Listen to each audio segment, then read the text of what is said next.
السلام عليكم ورحمة الله وبركاته.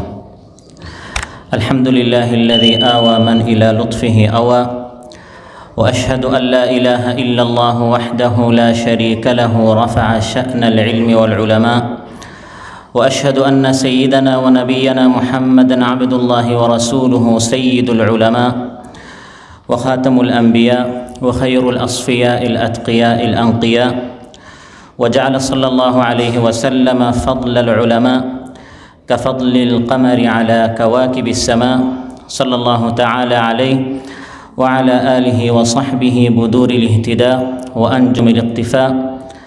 أما بعد, কাতার আওকাফ ও ধর্ম মন্ত্রণালয়ের অন্তর্গত আবদুল্লাহ বিন জাইদ আল মাহমুদ ইসলামিক কালচারাল সেন্টারের উদ্যোগে আয়োজিত আজকের এই পবিত্র উলামা সমাবেশের মুহতারাম সভাপতি, সর্বজন শ্রদ্ধেয় ব্যক্তিত্ব হাফিজ মাওলানা ইমদাদুল্লাহ, মঞ্চে উপস্থিত রয়েছেন আজকের এই মহতী অনুষ্ঠানের সম্মানিত মুনাসসিক তথা সমন্বয়ক বিশিষ্ট দাইয়া হাফিজ মাওলানা ইউসুফ নূর। মঞ্চে রয়েছেন আজকের এই মুবারক মজলিসের শ্রদ্ধেয় আহ্বায়ক বিশিষ্ট আলিমে দ্বীন হাফিজ মাওলানা আনোয়ারুল ইসলাম। মঞ্চকে অলঙ্কৃত করেছেন আজকের প্রধান অতিথি বিশিষ্ট আলিমে দ্বীন, গবেষক ও scholar Sheikh doctor Mizanur Rahman Azhari, এবং কাতারের বিভিন্ন স্থান থেকে আগত সম্মানিত জাতির রাহবার উলামায়ে কেরাম, আইম্মাতুল মাসাজিদ ওয়াল খুতাবা ওয়াদ দুআ ওয়াল মুহাফফিযিন ওয়াল ওয়াইযিন আল মাশায়েখ আল আজিল্লা। শুরুতেই আমরা নিখিল এই বিশ্ব, নভমণ্ডল ও ভূমণ্ডল, চাঁদ সূর্য গ্রহ উপগ্রহের একচ্ছত্র মালিক আল্লাহ সুবহানাহু ওয়া তাআলার শাহী দরবারে নত শিরে শুকরিয়া আদায় করছি যে মহান মালিক আজকের এই পবিত্র মজলিসে আমাদের সবাইকে উপস্থিত হওয়ার তৌফিক এনায়েত করলেন। এজন্য আমরা কালিমাতুশ শুকর পাঠ করছি, আলহামদুলিল্লাহ। সালাত ও সালাম সেই মহামানবের উপর যিনি আমাদের নেতা, নবী, রাসূল, পথিকৃৎ ও আদর্শ, যার অসীম ত্যাগ, ভাষাতীত কুরবানি ও অফুরন্ত সাধনার ফলে আজ পর্যন্ত আমরা এই দিন পেয়েছি আল কুরআন, পেয়েছি আস সুন্নাহ। আল্লাহুম্মা সাল্লি আলা মুহাম্মদ ওয়া আলা আলি মুহাম্মদ কামা সাল্লাইতা আলা ইব্রাহিম ওয়া আলা আলি ইব্রাহিম ইন্নাকা হামিদুম মাজিদ। আল্লাহুম্মা বারিক আলা মুহাম্মদ ওয়া আলা আলি মুহাম্মদ কামা বারাকতা আলা ইব্রাহিম ওয়া আলা আলি ইব্রাহিম ইন্নাকা হামিদুম মাজিদ। শুকরিয়া জ্ঞাপন করছি যারা এই মুবারক মজলিসের সুন্দর চমৎকার এই ব্যবস্থা করে দিয়েছেন, এবং আমরা কাতারের উলামায়ে কেরামদের পক্ষ থেকে মুবারক জানাচ্ছি আজকের এই অনুষ্ঠানের সম্মানিত প্রধান অতিথি হাইয়াকাল্লাহ। প্রিয় উপস্থিতি, আপনারা দেখতে পাচ্ছেন যে আজকের মঞ্চ ও মিলনায়তনের মঞ্চগুলো অলঙ্কৃত করেছেন কাতারে বসবাসরত বিভিন্ন মাকতাবে ফিকরের উলামায়ে কেরাম। আয়োজক কমিটির পক্ষ থেকে আমাদের শ্রদ্ধাভাজন উলামায়ে কেরামকে স্বাগত জানাচ্ছি, মুবারক ও শুভেচ্ছা জ্ঞাপন করছি। আপনাদের প্রতি আমাদের শ্রদ্ধা ও নিবার অবিরাম। উপস্থিত উম্মতের সূর্য সন্তান উলামায়ে কেরাম, অকাট্য সংশয়মুক্ত, শাশ্বত জ্ঞানের আধার, অসংখ্য অলৌকিকতার চিরন্তন উৎস আল কুরআনুল করিম, তিলাওয়াতুল কুরআনুল করিমের মাধ্যমে আজকের আমাদের এই মুবারক মজলিস শুরু হবে। পবিত্র কালাম আল কুরআনুল করিম থেকে তিলাওয়াত নিয়ে আসছেন হাফিজ মোহাম্মদ নাঈম আসাদুল্লাহ। ফালিয়াতাফাদ্দাল মাশকুরা। আসসালামু আলাইকুম ওয়া রাহমাতুল্লাহি ওয়া বারাকাতুহু।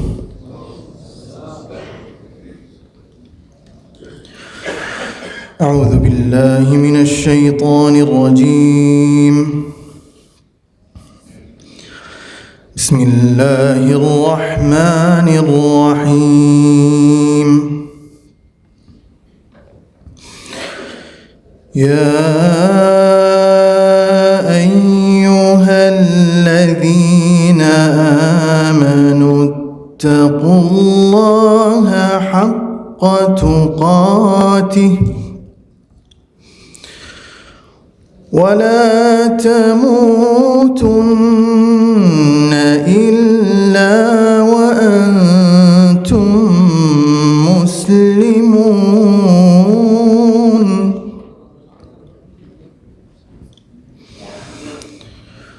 واعتصموا بحبل الله جميعا ولا تفرقوا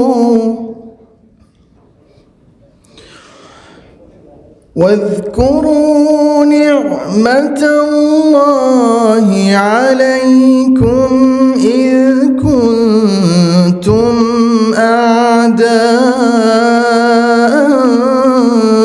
فألف بين قلوبكم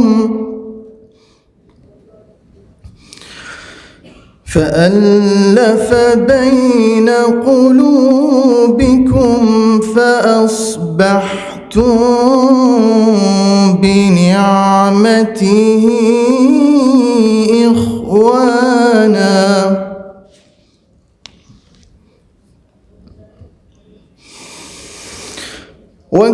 وكنتم على شفا حفرة من النار فأنقذكم منها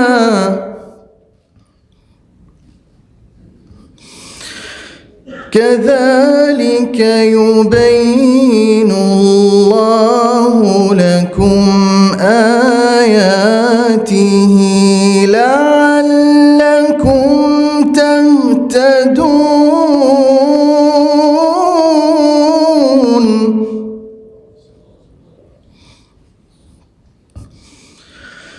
ولتكن منكم أمة يدعون إلى الخير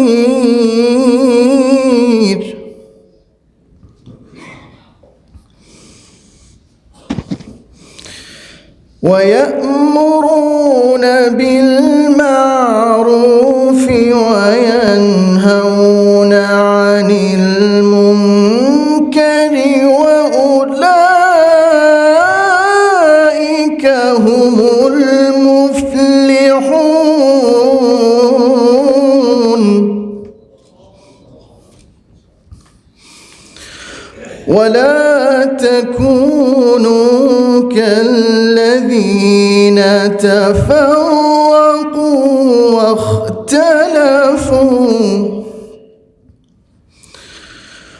ولا تكونوا كالذين تفرقوا واختلفوا من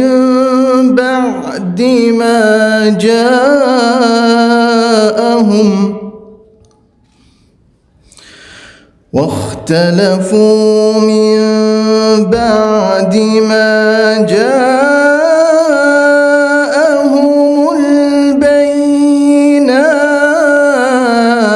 البينات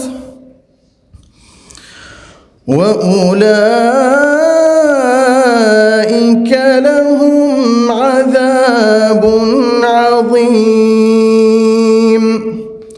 صدق الله العظيم আলহামদুলিল্লাহ পবিত্র কোরআনের আলোয় আমাদের সমাবেশ আলোকিত হলো।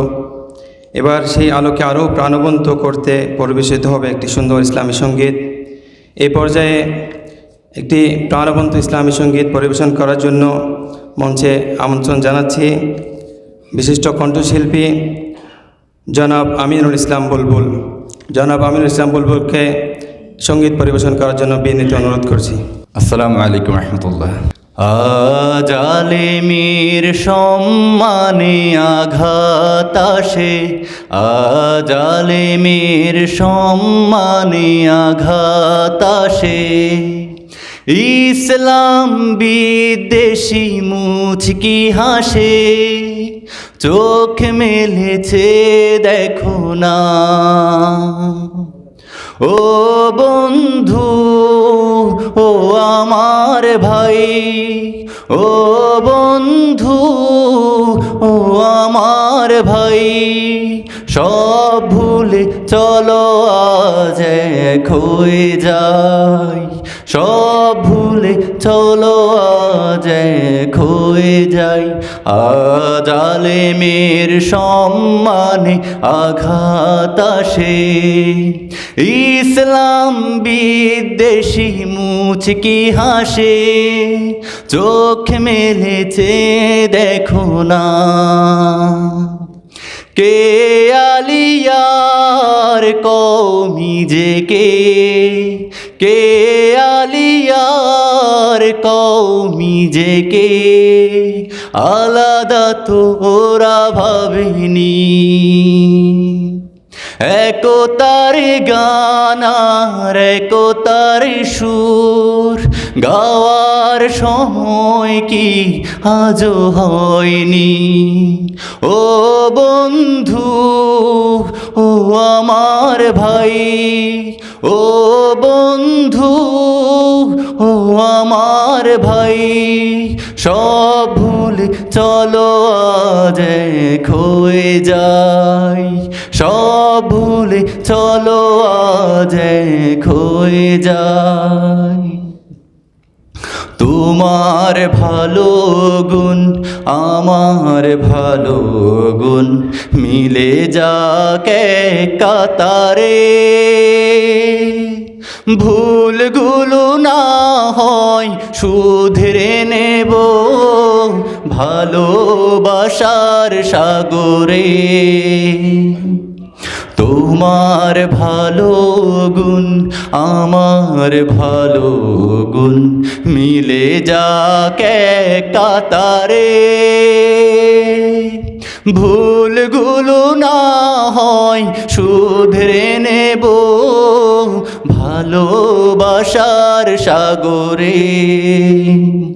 চলো আয়না হয়ে যাই একে অপরে, আয়না হয়ে যাই একে অপরে, দিন কায়েমে ধরে দীপ্ত স্লোগান, বাতিলের যত বাধা মাড়িয়ে বিজয় ধরা দিবে খুব সহসাই। ও বন্ধু ও আমার ভাই, ও বন্ধু ও আমার ভাই, সব ভুলে চলো আজ এক হয়ে যাই, সব ভুলে চলো আজ এক হয়ে যাই। আজ আলেমের সম্মানে আঘাত আসে, ইসলাম বিদ্বেষী মুচকি হাসে, চোখ মেলেছে দেখো না। কে আলিয়ার কওমি যে কে আলিয়ার কওমি যে আলাদা তো ওরা ভাবেনি।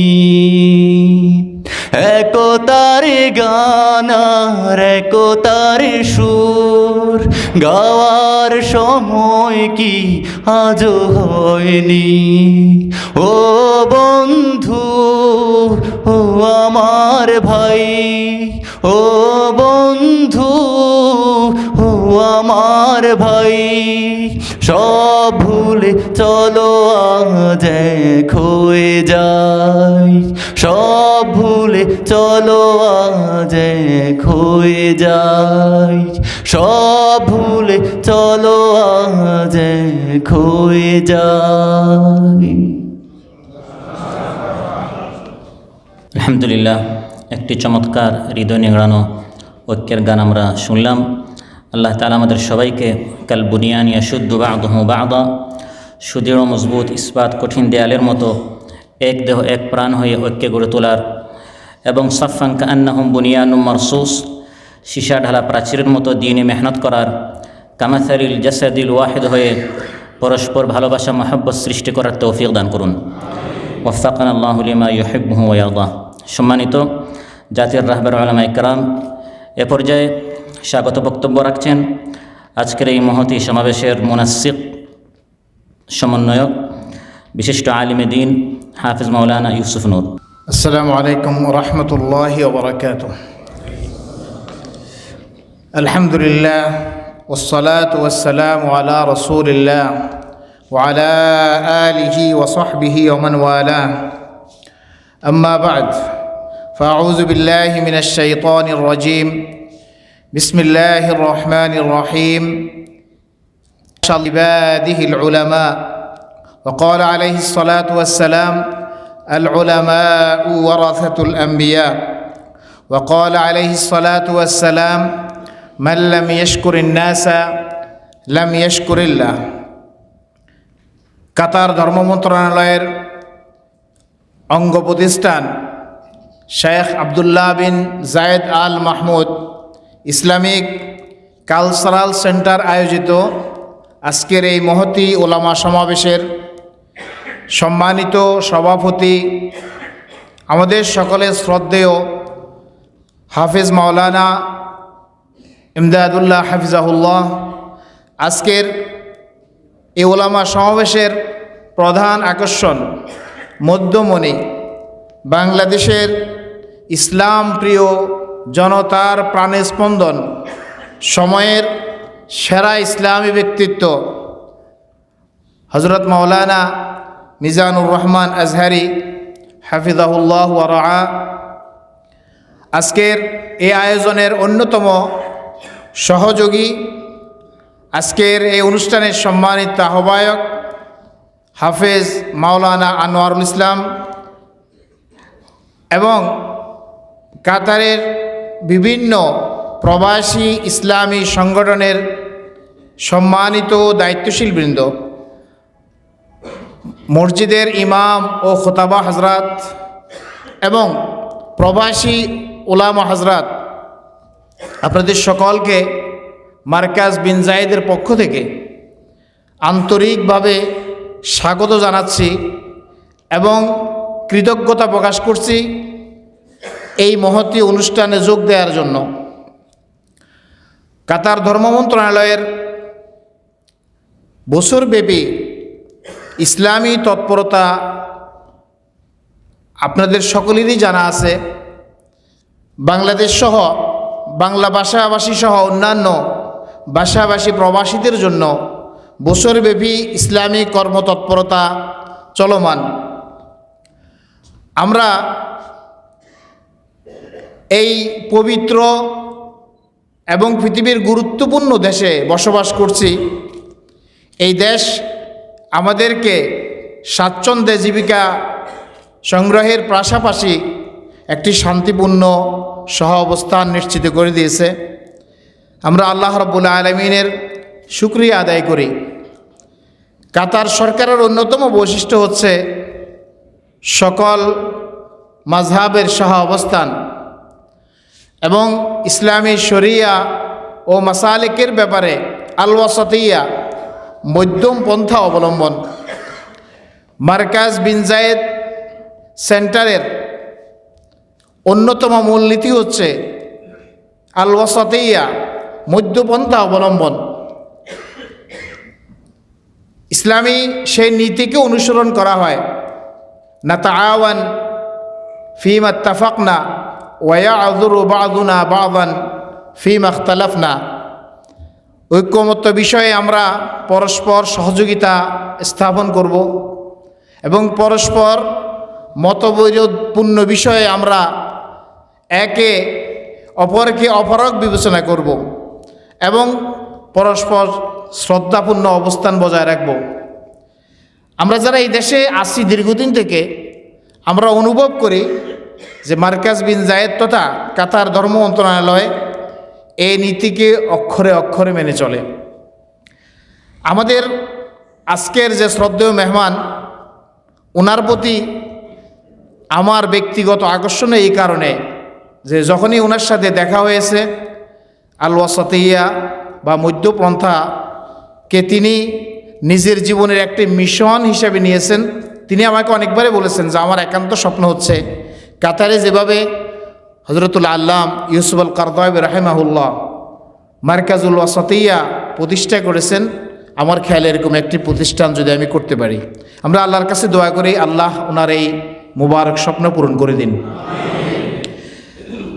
মুহতারাম ওলামা হযরত, আল্লাহ রাব্বুল আলামিন বলছেন যে একমাত্র আলেমরাই আল্লাহকে বেশি ভয় করেন।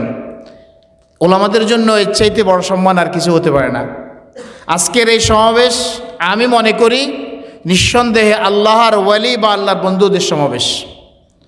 হযরত ইমাম আবু হানিফা রাহিমাহুল্লাহ বলেন, ইল্লাম ইয়াকুনিল ফুকাহা ওয়াল উলামা আউলিয়া আল্লাহ ফিদ দুনিয়া ওয়াল আখিরাহ ফালাইসা লিল্লাহি ওয়ালি।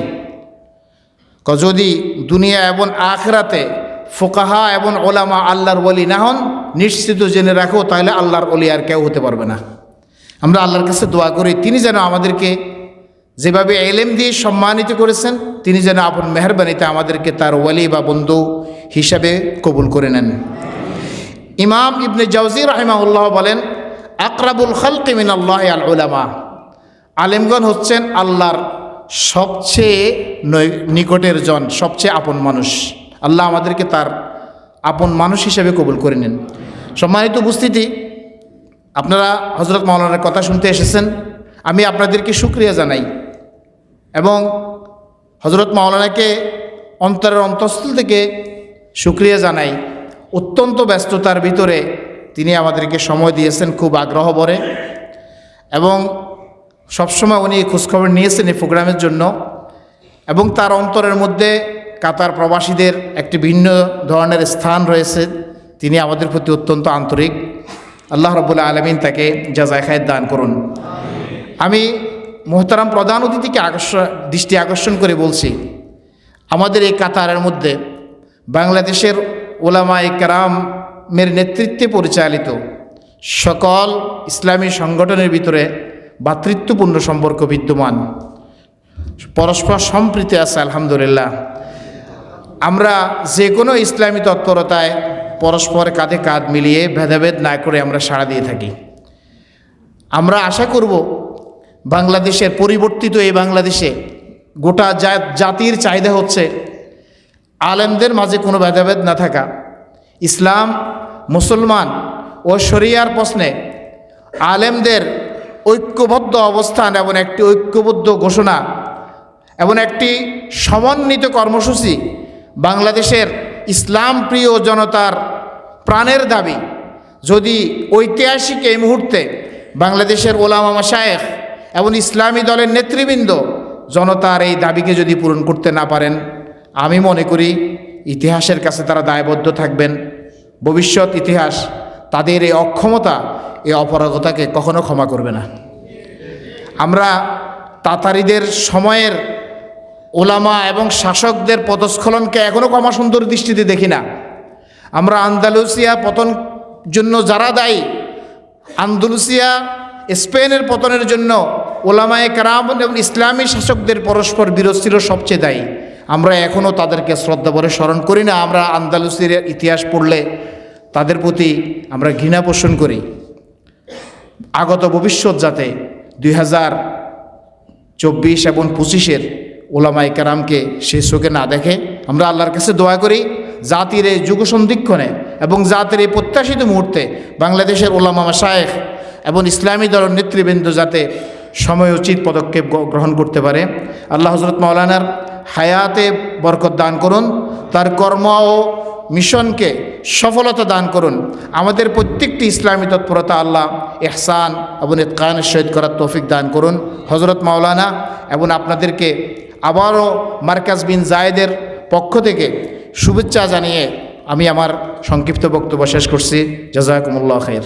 ধন্যবাদ। আজকের প্রধান সমন্বয়ক কাতার ধর্ম মন্ত্রণালয়ের সম্মানিত ইমাম খতিব ও বিশিষ্ট ওয়াইজ হযরত মাওলানা ইউসুফ নূর হাফিজাহুল্লাহকে ওনার প্রাণবন্ত স্বাগত বক্তব্যের জন্য এ পর্যায়ে আমি মঞ্চে আহ্বান করছি শুভেচ্ছা বক্তব্য প্রদান করার জন্য কাতার ধর্ম মন্ত্রণালয়ের সম্মানিত ইমাম ও খতিব, বিশিষ্ট রাজনীতিবিদ, সমাজসেবক ও গবেষক হাফেজ মাওলানা আব্দুল বাতেন। হাফেজ মাওলানা আব্দুল বাতেন।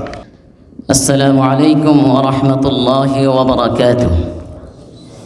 আলহামদুলিল্লাহ আলহামদুলিল্লাহি আহাদান সামাদান লাম ইয়ালিদ ওয়া লাম ইউলাদ ওয়া লাম ইয়াকুল লাহু কুফুয়ান আহাদ।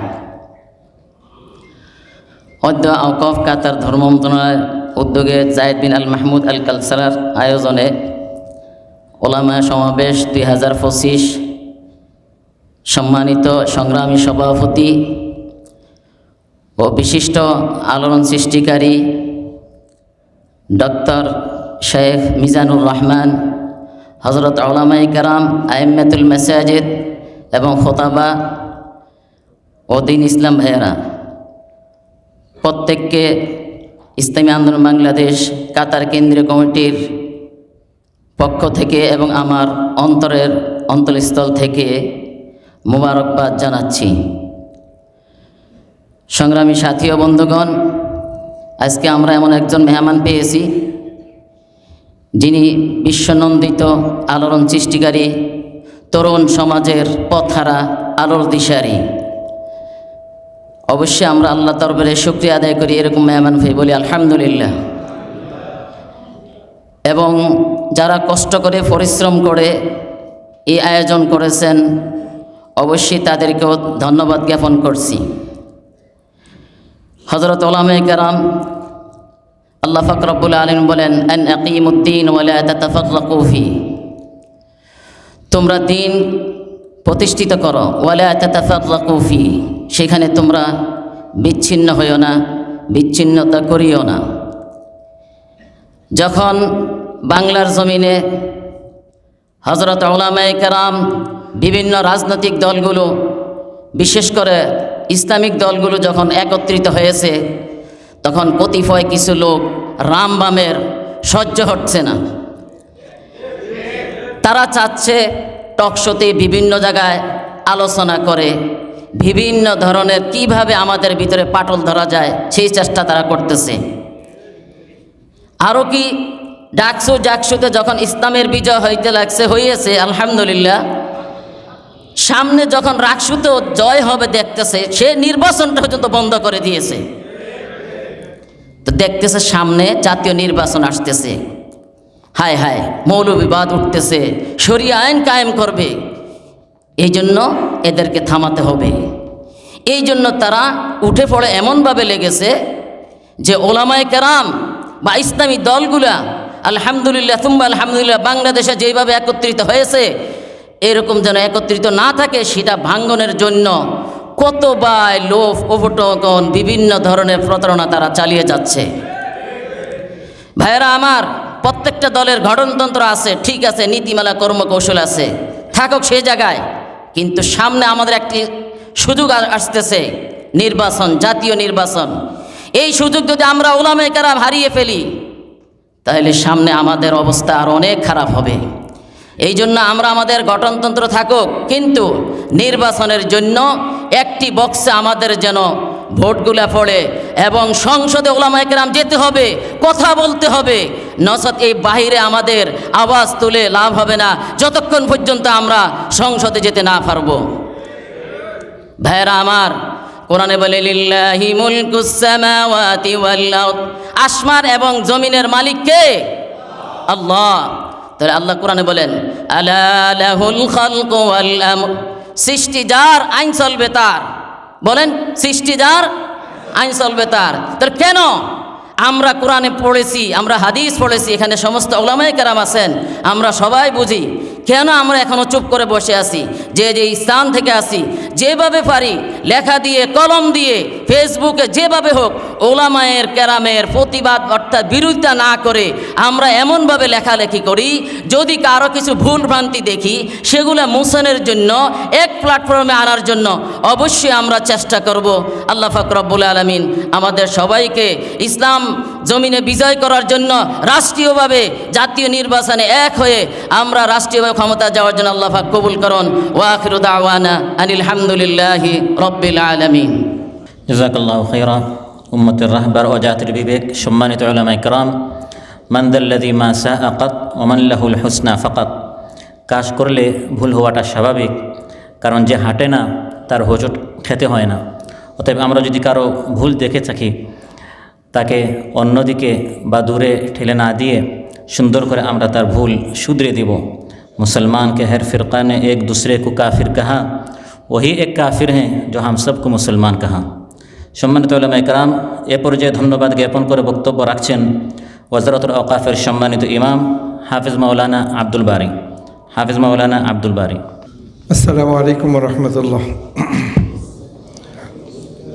ইন্নাল হামদুলিল্লাহ ওয়াসসালাতু ওয়াসসালামু আলা রাসূলিল্লাহ। আমরা অনেক সময় আপনাদের সামনে উপস্থিত হই, কথা বলি, আমাদের কথা তো সবসময় আপনারা শোনেন, কিন্তু আজকে যার কথা শোনার জন্য আপনারা উপস্থিত হয়েছেন তাকে সময় এবং সুযোগ দেওয়াই সবচেয়ে উত্তম আমি মনে করি।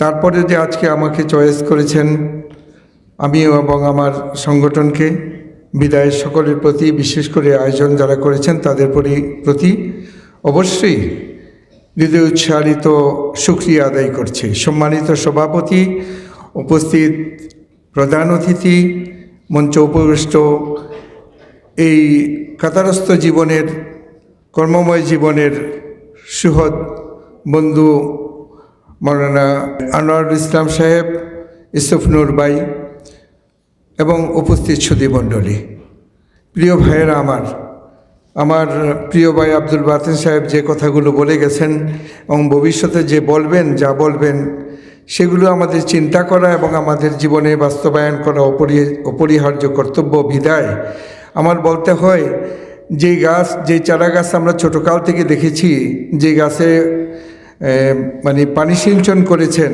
যে গাছ রোপণ করেছেন, বিশেষ করে বাংলাদেশের যে দাওয়াতের ময়দান, ওয়াজ মাহফিল যে হইতো, মাওলানা আব্দুল গফার সাহেব, শাইখুল হাদিস সাহেব, বিশেষ করে হাবিবুর রহমান যুক্তিবাদী, আর যে কথাটা গর্বের সাথে বলতে হয় মাওলানা দেলোয়ার হোসেন সাইরি, সিফাতুল্লাহ সাহেব সহ যারা আল্লাহর প্রিয় হয়ে গেছেন দুনিয়াতে, বিশেষ করে বাংলাদেশের মাটিতে দ্বীনের দাওয়াত দিয়ে জনগণকে দ্বীনের পথে আহ্বান করে সে ধারাবাহিকতা আজকে পর্যন্ত যারা রক্ষা করে চলেছেন, তাদের মধ্য হতে বর্তমান সময়ের অত্যন্ত আলোচিত মুখ, অত্যন্ত প্রিয় মুখ এবং বাংলাদেশের বিশেষত যুবকদের আইডল এবং অনুকরণীয় ব্যক্তিত্ব জনাব মিজানুর রহমান, মাওলানা মিজানুর রহমান আজহারি সাহেব আজকে আমাদের মাঝে উপস্থিত হয়েছেন।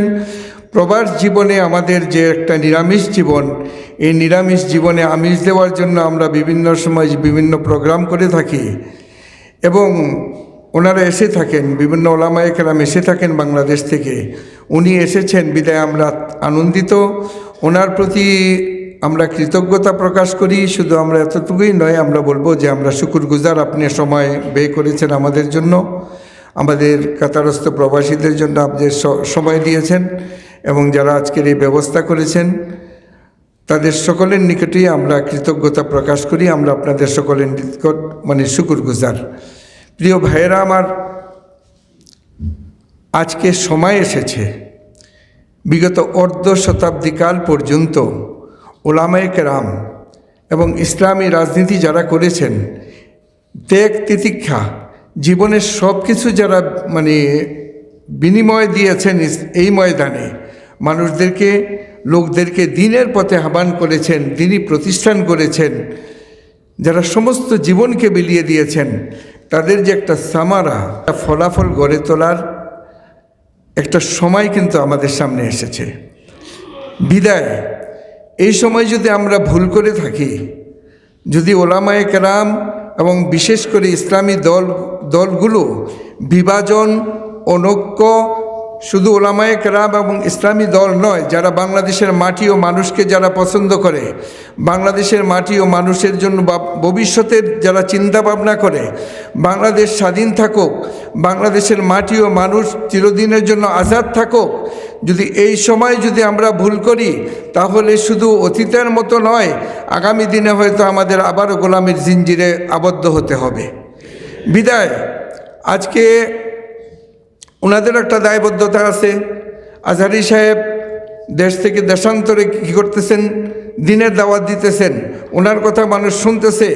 ওনাদের কথায় বিশেষ করে মাওলানা মামুনুল হক সহ যারা ওয়াজের ময়দানে আছেন, তাদের আহ্বানে যে সমস্ত যুবকরা বাংলাদেশের মানুষ যেভাবে উদ্বুদ্ধ হচ্ছে ইসলামকে বিজয়ী দেখার জন্য, সুতরাং এই মুহূর্তে যদি আমরা বিজয়ের প্রান্তে পৌঁছাতে না পারি, হেরার রাজতরণে যদি বাংলাদেশের ইসলামকে আমরা পৌঁছাতে না পারি, বাংলাদেশের মানুষ যদি এবার ভুল করে, তাহলে আগামী দিন কোনো ঈশান কোণে আমরা কালো মেঘ দেখতে পাচ্ছি, সেই কালো মেঘ আর কোনোদিন সরাবার কোনো শক্তি আর মনে উদয় হবে না।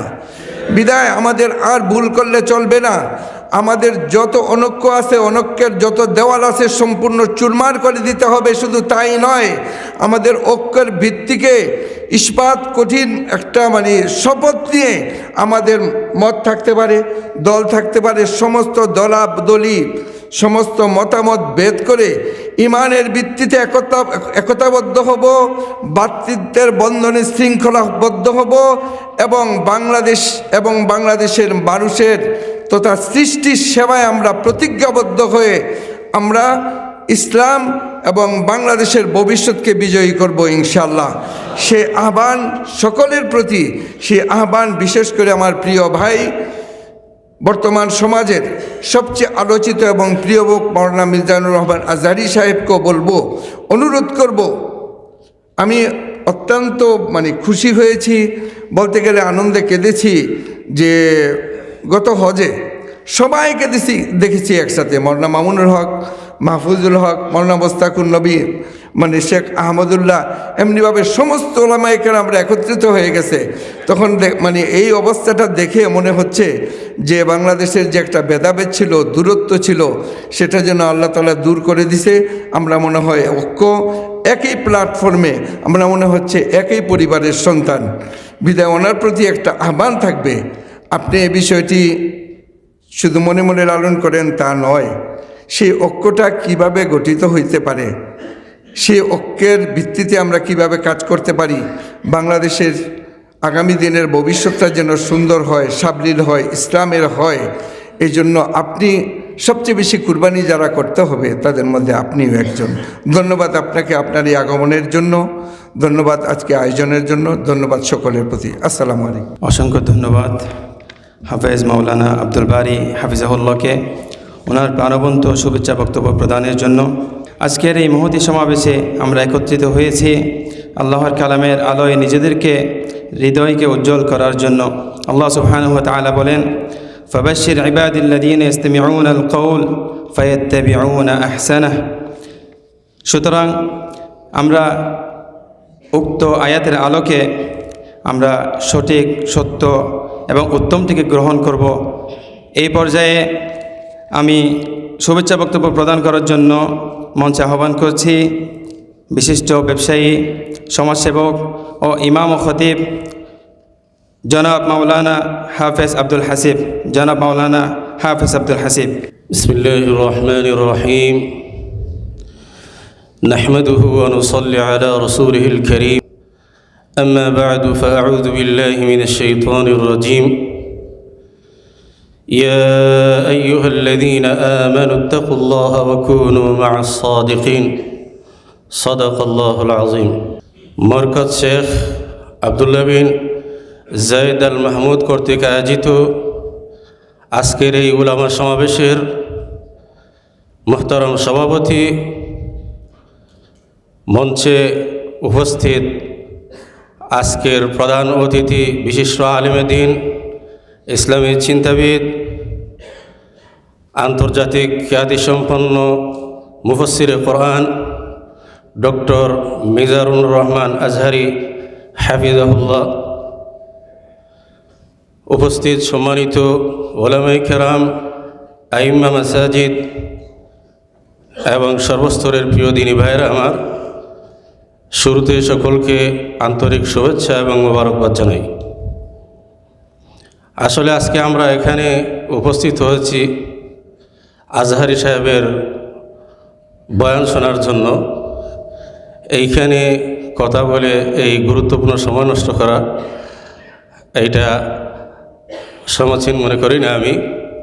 আমি শুধু এতটুকুই বলবো, উলামায়ে কেরামদের বেলায় বলা হয় উলামা মিলহুল উম্মাহ, যাদের কাজ হচ্ছে যে ফাসাদ সৃষ্টি হয় এই সমস্ত বিষয় থেকে জাতিকে উম্মাকে বিরত রাখা। তা আমি শুধু এতটুকুই বলবো, বর্তমান পরিস্থিতি, প্রেক্ষাপট, দেশ, প্রবাস, জাতি এবং মিল্লাতের এই বিষয়গুলো সম্পর্কে আপনারা সবাই অবগত আছেন, সজাগ আছেন। তো যেহেতু আমরা ওলামায়ে কেরাম জাতির রাহবর, গোটা জাতি ওলামায়ে কেরামদের দিকেই চেয়ে আছে, তো আমরা ফাসাদ সৃষ্টি হয় এমন কাজ, কথা এবং বক্তব্য থেকে নিজেকে আমরা বিরত রাখার চেষ্টা করব। এবং আজকের সম্মানিত অতিথি হজরত মিজানুর রহমান আজহারি সাহেব দিক নির্দেশনামূলক নসিহাপূর্ণ আলোচনা পেশ করবেন। আমরা সকলেই গুরুত্বের সাথে এবং মনোযোগ সহকারে ওনার দিক নির্দেশনাগুলো আমরা গ্রহণ করব এই বলে, এবং আজকের এই আয়োজক যারা আয়োজন করেছেন সকলকে ধন্যবাদ এবং মুবারকবাদ জানিয়ে আমার সংক্ষিপ্ত কথা এখানে শেষ করছি। নাসরুম মিনাল্লাহি ওয়া ফাতহুন করিব ওয়া বাশশিরিল মুমিনিন। জাযাকাল্লাহু খায়রা। সম্মানিত উলামায়ে কেরাম, মুহাজিরগণ হিজরত করেছেন, আনসার সব কিছু উজাড় করে দিয়ে তাদের নুসরত করেছেন, রাদিয়াল্লাহু আনহুম আজমাইন। একে অপরের ত্যাগ ও মেহনতকে মূল্যায়ন করেছেন। উলাইকা বা'দুহুম আউলিয়াউ বা'দ। অতএব আসুন আমরা একে অপরের মেহনতকে মূল্যায়ন করি। কেউ দারসগাহে, কেউ তারবিয়াত ও তাজকিয়াতের মার্কাজে, কেউ দাওয়াত ও তাবলীগের ময়দানে, আবার কেউ সমাজ সেবা ও সংস্কারের অঙ্গনে। এ পর্যায়ে শুভেচ্ছা বক্তব্য নিয়ে আসছেন বিশিষ্ট আলিম ও দাঈ, আজকের মুবারক মাজলিসের সম্মানিত আহ্বায়ক হাফিজ মাওলানা আনোয়ারুল ইসলাম। হাফিজ মাওলানা আনোয়ারুল ইসলাম। আলহামদুলিল্লাহ রাব্বিল আলামিন ওয়াসসালাতু ওয়াসসালামু আলা রাসূলিল কারীম। আজকের এই ওলামা সমাবেশের সম্মানিত বন্ধুবর সভাপতি জনাব মাওলানা হাফেজ এমদাদুল হক, আমাদের সকলের মধ্যমণি, আমাদের না শুধু গোটা বাংলাদেশে 18 কোটি মানুষের মধ্যমণি হযরতুল আল্লাম ডক্টর মিজানুর রহমান আজহারি হাফিজাহুল্লাহ দামাত বারাকাতুহু। আমরা ওনার জন্য দোয়া করি, আল্লাহ যেন সুস্থ রাখেন এবং দীর্ঘ হায়াত দান করেন এবং ইসলামের কাজ আরও বেশি করার তৌফিক দান করেন। এবং উপস্থিত আছেন আজকের ঈদে প্রোগ্রামের বিশেষ করে সমন্বয়ক হাফেজ মাওলানা ইউসুফ নূর সহ অন্যান্য সম্মানিত ওলামায়ে কেরাম, আসসালামু আলাইকুম ওয়া রাহমাতুল্লাহি ওয়া বারাকাতুহু। আমি একবারে 1-2 মিনিটের মধ্যে শেষ করব। আমরাও আজকে আলোচনা শোনার জন্য আসছি, বলার জন্য আসি নাই। যে কয়েকজন ভাই বলছেন যে আমাদের কথা তো শুনতে পারবেন, আমরা বলি ইনশাআল্লাহ। তো প্রথম পয়েন্ট যেটা বলবো সেটা হচ্ছে আপনারা জানেন আজকে আপনারা যারা আসছেন আপনাদের প্রতি মুবারকবাদ। এই জন্য আমরা কিন্তু আজকে প্রচার করি নি, ফেসবুকে দেই নাই, বড় ধরনের কোনো ঘোষণা দেই নাই। আপনারা জানেন যে যদি ঘোষণা দিতাম তাহলে এই হলকে আরও 2-3 হল বড় কষ্ট হইতো। সেজন্য আমরা খুব চুপে চাপে মানে ঘোষণা দিয়ে আপনাদের উপস্থিত করাই। সুতরাং যারা আসছেন আলহামদুলিল্লাহ, আল্লাহ আপনাদেরকে বরকত দান করুন। সম্মানিত উপস্থিতি, আর 2টা পয়েন্ট। প্রথম পয়েন্ট হচ্ছে যে আমরা সকলেই এখানে বাংলাদেশি। আমাদের বাংলাদেশটা কেমন, আমাদের চরিত্র কেমন, আপনার আমার দিয়ে এটা ফুটে উঠবে। আমরা এক একজন বাংলাদেশের অ্যাম্বাসেডর মনে করতে হবে, সফির মনে করতে হবে, তাহলে দেশটাকে উজ্জ্বল করতে পারবো আমরা। বিশেষ করে আমরা যারা ওলামায়ে কেরাম আছি, যে দায়িত্বের কথা বিগত সম্মানিত ওলামায়ে কেরাম বলে গেলেন, আপনি কি দায়িত্ব পালন করছেন সেটা চিন্তা করে দেখেন। আমরা খালি উমুক করে নেই, তুমুক করে নেই, এটা নিয়ে আসি। আর যদি আপনার কাজটা আরেকজনে করছে সেইটা যদি অন্য দলের হয় সেইটা আমরা সহ্য করতে চাই না, যে না হাই করছে এটা হবে না, আমার দলের কি করতে হবে, আমার গ্রুপের কে করতে হবে। এইটা হলো আমাদের স্বভাব। আল্লাহ যেন আমাদের স্বভাব থেকে বেঁচে থাকার তৌফিক দান করেন। কাজ হওয়া দরকার এবং কাজ করা দরকার। আর যেই পয়েন্টটা নিয়ে আমি শেষ করব সেটা হচ্ছে এই, বাংলাদেশের মাটি এখন উপযুক্ত সময়। একজন কৃষক যদি উপযুক্ত সময় বীজ বপন করতে না পারে, ওই কৃষক যেমন তার উত্তম ফলের আশা করতে পারে না, ঠিক অনুরূপভাবে আজকে সামান্য ছোট ছোট একতরাফ করে যদি আমরা দূরে সরে যাই, একে অপরকে দূরে সরিয়ে দেই, এই উপযুক্ত সময় যদি কাজে লাগাতে না পারি, তাহলে আমাদের নসিব ভালো না, এতই খারাপ হবে, আফসোস করে আর আমরা কুলাতে পারবো না। আল্লাহ আমাদের সকলকে এক হওয়ার তৌফিক দান করুন। আপনি যদি মনে করেন উমুকের পাঞ্জাবি ছোট, উমুকের এইটা সেইটা, ওর সাথে বসা যাবে না, নামাজ পড়ে না, দিন নাই, ইসলাম নাই, তার সাথে আপনি এক হতে পারেন, তখন বোঝা যাবে আপনার ভিতরে কি চিন্তা, আদৌ সেই চিন্তা সুশীল চিন্তা কিনা, কোরআন হাদিসের চিন্তা কিনা আমাদের চিন্তা করা দরকার আছে। আল্লাহ আমাদের সকলকে তৌফিক দান করুক। আল্লাহ আমাদের যে সুযোগটা দিয়েছে সেই সুযোগটা যেন আমরা কাজ করতে পারি। যেই মাদ্রাসা, যেই মসজিদ, যেই ওলামায়ে কেরাম আমাদের দেশে আছে, আমরা যদি এক প্ল্যাটফর্মে আসতে পারি, ইসলামের পতাকা অবশ্যই বাংলাতে উড্ডীন হবে ইনশাআল্লাহ। আল্লাহ আমাদের সকলকে তৌফিক দান করুন। আল্লাহ আমাদেরকে সকলকে এক হওয়ার তৌফিক দান করুন এবং ইসলামের কাজ করার তৌফিক দান করুন। ওমা তৌফিক ইল্লা বিল্লাহ, আলাইহি তাওয়াক্কালতু ওয়া ইলাইহি উনীব। আসসালামু আলাইকুম। অসংখ্য ধন্যবাদ জনাব আনোয়ার ইসলাম সাহেবকে। প্রিয় উপস্থিতি, এ পর্যায়ে আমরা আমাদের মূল পর্বে চলে যাচ্ছি। আমরা আমাদের সেই কাঙ্ক্ষিত মেহমান, যার অপেক্ষায় দীর্ঘক্ষণ আমরা অপেক্ষমান, কাতার সরকারের রাষ্ট্রীয় মেহমান হিসেবে যিনি আমন্ত্রিত, বিশিষ্ট আলেমে দ্বীন, মিডিয়া ব্যক্তিত্ব, গবেষক ও স্কলার, ইসলামী চিন্তাবিদ শেখ ডক্টর মিজানুর রহমান আজহারি হজরতকে ওনার মূল্যবান বক্তব্য প্রদান করার জন্য বিনীতভাবে অনুরোধ করছি। আসসালামু আলাইকুম ওয়া রাহমাতুল্লাহি ওয়া বারাকাতুহু। নাহমাদুহু ওয়া নুসাল্লি আলা রাসূলিহিল কারীম, আম্মা বা'দু, ফাআউযু বিল্লাহি মিনাশ শাইতানির রাজীম, বিসমিল্লাহির রহমানির রহিম। উদউ ইলা সাবিলি রাব্বিকা বিল হিকমাতি ওয়াল মাউইযাতিল হাসানাহ ওয়াজাদিলহুম বিল্লাতী হিয়া আহসান। সাদাকাল্লাহুল আযীম। রব্বি ইশরাহ লি সাদরি ওয়া ইয়াসসির লি আমরি ওয়াহলুল উকদাতাম মিন লিসানি ইয়াফকাহু কওলি।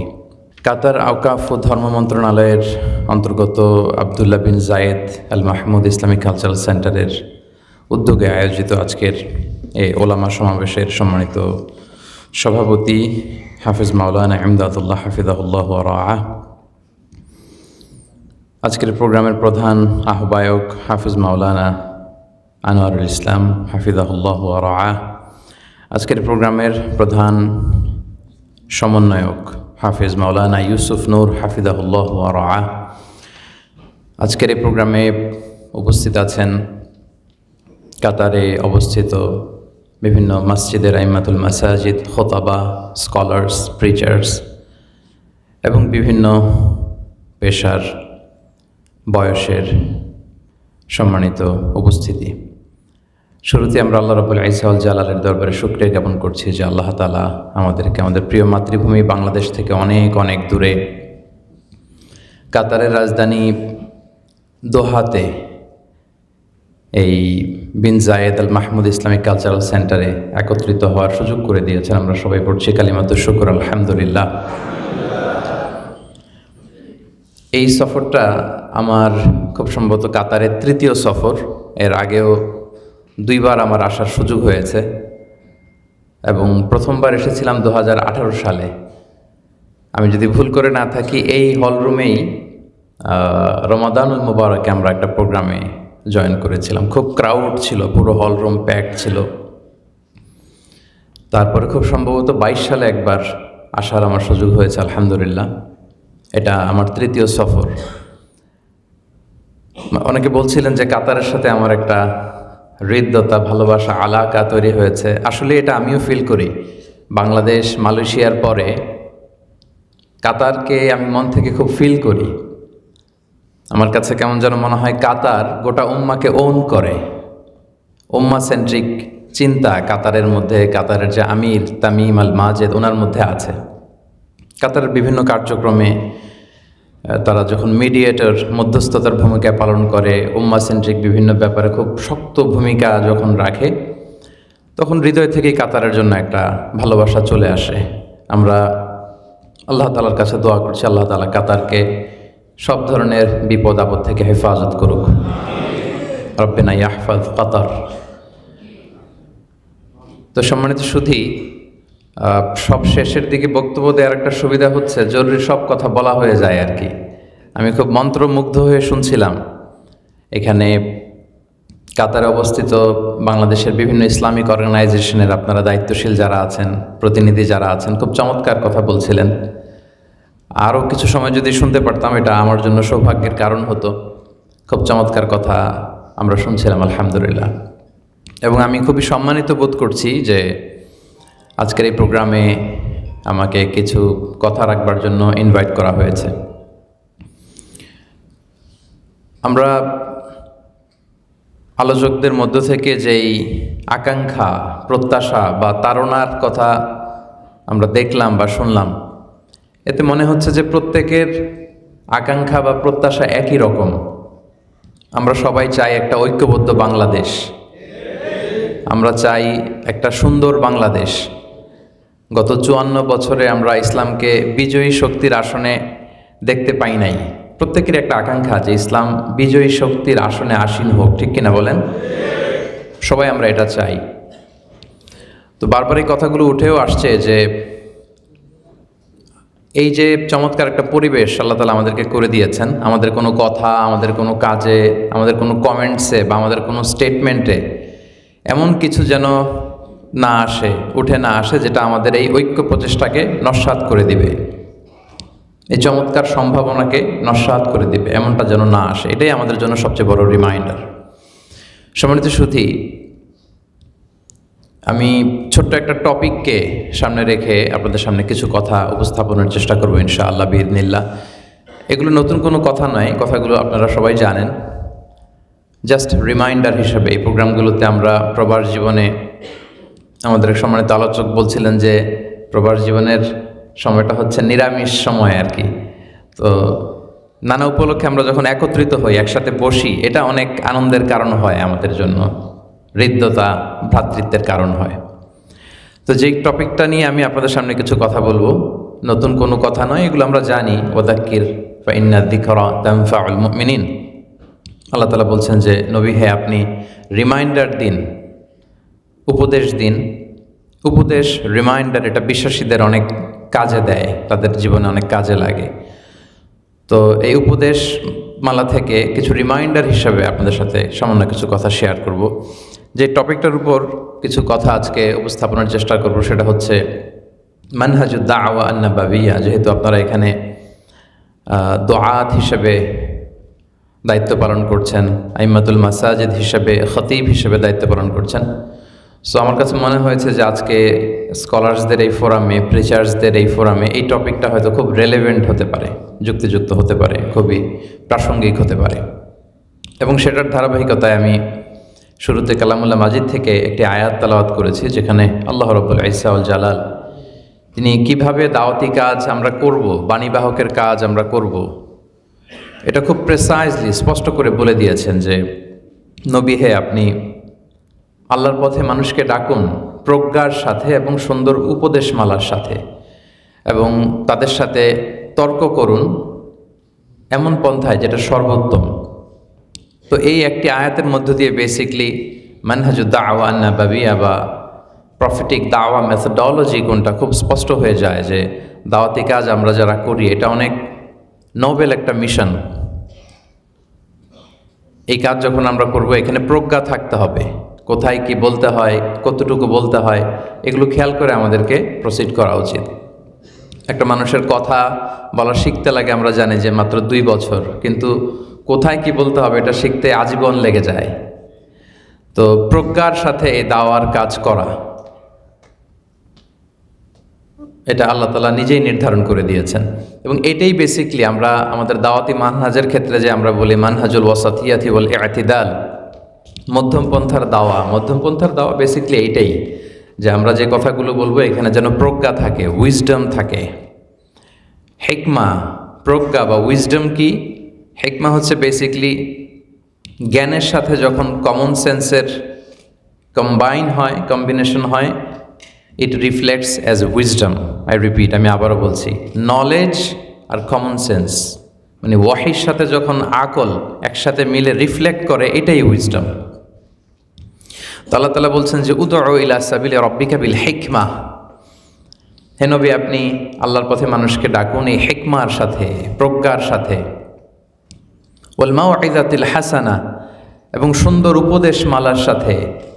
এবং তাদের সাথে কখনো যদি আপনার ইসলাম বিরোধীদের সাথে যদি আপনার তর্ক বা বিতর্কে জড়াতে হয়, সর্বোত্তম পন্থায় আপনি তর্ক বা বিতর্কে জড়াবেন। দাওয়ার ক্ষেত্রে সর্বপ্রথম আমি যেটা বলবো যে আমরা যে ওরাল দাওয়াটা দেই, দাওয়া তো বেসিকলি ইটস এ কমিউনিকেশন। আমরা যখন অ্যাজ এ খতিব বক্তব্য দিচ্ছি, এটা একটা কমিউনিকেশন। আমরা যখন তাফসির মাহফিলের ময়দানে কথা বলি, এটা একটা কমিউনিকেশন স্কিল। ইদানিংকালে ওয়েস্টে একটা দাওয়া পদ্ধতি খুব বেশি পপুলার হচ্ছে, এটাকে বলে স্ট্রিট দাওয়া। মানে রাস্তায় দাঁড়িয়ে তারা দাওয়া দেয়, টেবিল থাকে, কোরআনের ইংরেজি কপি থাকে, যারা খুব তর্ক বাগিশ চমৎকার করে কথা বলতে পারেন ওনারা রাস্তা দিয়ে যারা হেঁটে যায় তাদেরকে ডাকে, তাদেরকে জিজ্ঞেস করে যে what do you think about life after death, মৃত্যুর পরের যে জীবন আছে এটা নিয়ে তোমার চিন্তা ভাবনাটা কেমন, তুমি কি ভাবো, বা তোমার দাদা কোথায়, তো তোমার দাদা চলে গেছে, তোমার বাবা কোথায়, বাবা চলে গেছে, তো তুমি কোথায় যাবা, what you think about it, কী ভাবো তুমি, এই যে এইভাবে কথা শুরু করে। তো চমৎকার উপস্থাপনের কারণে ওই স্ট্রিট দাওয়া দেখা যায় যে ওই রাস্তায় আধা ঘন্টা দাওয়া দিলেই অনেকে ওই জায়গাতেই পড়ে আশহাদু আল্লা ইলাহা ইল্লাল্লাহ ওয়া আশহাদু আন্না মুহাম্মাদান আবদুহু ওয়া রাসূলুহু। এবং আমেরিকায় কয়েকবার আমার দাওয়াতি সফরে যাওয়ার সুযোগ হয়েছে, সেখানে দেখেছি যে অনেক চার্চ সেখানে বিক্রি হয়ে যাচ্ছে, মানে খ্রিস্টানদের যে চার্চ আছে এগুলো বিক্রি হয়ে যাচ্ছে, ইহুদিদের সিনাগগ বিক্রি হয়ে যাচ্ছে, ক্যাসিনো, অনেক জায়গার ক্যাসিনো বিক্রি হয়ে যাচ্ছে। গত সপ্তাহে আমার জাপানে সফর ছিল, তো ওখানে একটা মসজিদে আমার একটা স্কলার্স এবং প্রিচারদের সাথে গেট টুগেদার ছিল। তো আমাকে ইমাম সাহেব জানালেন যে শেখ এটা আগে ক্যাসিনো ছিল আর কি, এটা আগে ক্যাসিনো ছিল, তো আমরা কিনে, ক্যাসিনো বুঝতে পেরেছেন তো, জুয়ার আসর যেখানে হয়, বিশাল বড় জুয়ার আসর বসতো এখানে, এই ক্যাসিনো কিনে আমরা মসজিদ বানাই ফেলছি আলহামদুলিল্লাহ। তো এই যে এভাবে পশ্চিমা বিশ্বে কিন্তু ইসলামের কথাগুলো পৌঁছে যাচ্ছে, এবং এটা আল্লাহ রাসূল সাল্লাল্লাহু আলাইহি ওয়াসাল্লামের ভবিষ্যদ্বাণী যে ইন্নাল্লাহা যাওয়ালি আল আরদা ফারাআইতু মাশারিকাহা ওয়া মাগারিবাহা ওয়া ইন্না উম্মতি সায়াবলুগু মুলকুহা মা যুবিয়া লি মিনহা। আমাকে আল্লাহ তাআলা গোটা বিশ্বটাকে ছোট্ট একটা রেপ্লিকা করে দেখিয়েছেন, ফলে পৃথিবীর প্রাচ্য পাশ্চাত্য সব আমি দেখেছি, আর আমি যদ্দূর দেখেছি ঠিক তদ্দূর লা ইলাহার বাণী পৌঁছে যাবে। অন্য হাদিসে আল্লাহ রাসূল সাল্লাল্লাহু আলাইহি ওয়াসাল্লাম বলেছেন লা ইয়াবলাগান্না হাযাল আমরু মা বালাগাল লাইলু ওয়ান নাহার ওয়ালা ইয়াতরুকুল্লাহু বাইতা ওয়াবার ওয়ালা মাদার ইল্লা আদখালাহুল্লাহু হাযাদ দ্বীন। এই কালেমার বাণী এটা পৌঁছবেই যেখানে দিন হয় রাত হয়, পৃথিবীর এমন কোনো কাঁচা পাকা বাড়ি, কোনো জঙ্গল, কোনো পর্বত, কোনো অঞ্চল, কোনো আদিবাসীর এলাকা, এমন কোনো জায়গা থাকবে না যেখানে লা ইলাহার পয়গাম পৌঁছবে না, পৌঁছে যাবে এবং পৌঁছে যাচ্ছে। সো এটা আমাদের উপর অনেক বড় একটা দায়িত্ব যে যারা আমরা দুআত ইলাল্লাহ হিসাবে কাজ করার সুযোগ পেয়েছি, এটা আসলে অনেক বড় একটা আমানা। সো এটার যে প্রপার মেথডোলজি, মানহাজ, ওইটা ফলো করে যেন আমরা দাওয়া কাজ করি। উদউ ইলা সাবিলি রাব্বিকা বিল হিকমা, প্রজ্ঞার সাথে যেন আমরা এই দাওয়ার কাজটা করি। এবং যেটা বলছিলাম যে ওরাল দাওয়া, এই যে বক্তব্য দিয়ে যে আমরা দাওয়াটা করি, এর চেয়েও বেশি প্রোডাক্টিভ এবং ফ্রুটফুল দাওয়া হচ্ছে প্র্যাকটিক্যাল দাওয়া, যেটা মানুষ আমার থেকে দেখে শিখে। একজন দায়ীর চলনে বলনে কথায়, তার ডিলিংসে, তার আচরণে যেটা শিখে, ওইটা বক্তব্যের দাওয়ার চেয়ে অনেক বেশি পাওয়ারফুল। এই জন্য ওমর ফারুক রাদিয়াল্লাহু তাআলা আনহু ওনার সাথীদেরকে বলতেন যে কুনু দুআতান ইলাল্লাহি ওয়া আনতুম সামিতুন, তোমরা আল্লাহর রাস্তায় দাওয়াতি কাজ করো এমন অবস্থায় যে তোমরা সামিতুন, চুপচাপ, কোনো কথা বলবে না। তো তারা বলতো কাইফা যালিকা ইয়া আমিরুল মুমিনিন, আমাদেরকে দায়ী হয়ে ময়দানে বেরোতেও বলছেন, আবার চুপচাপ থাকতেও বলতেছেন, এটা কিভাবে দাওয়া কাজ করব?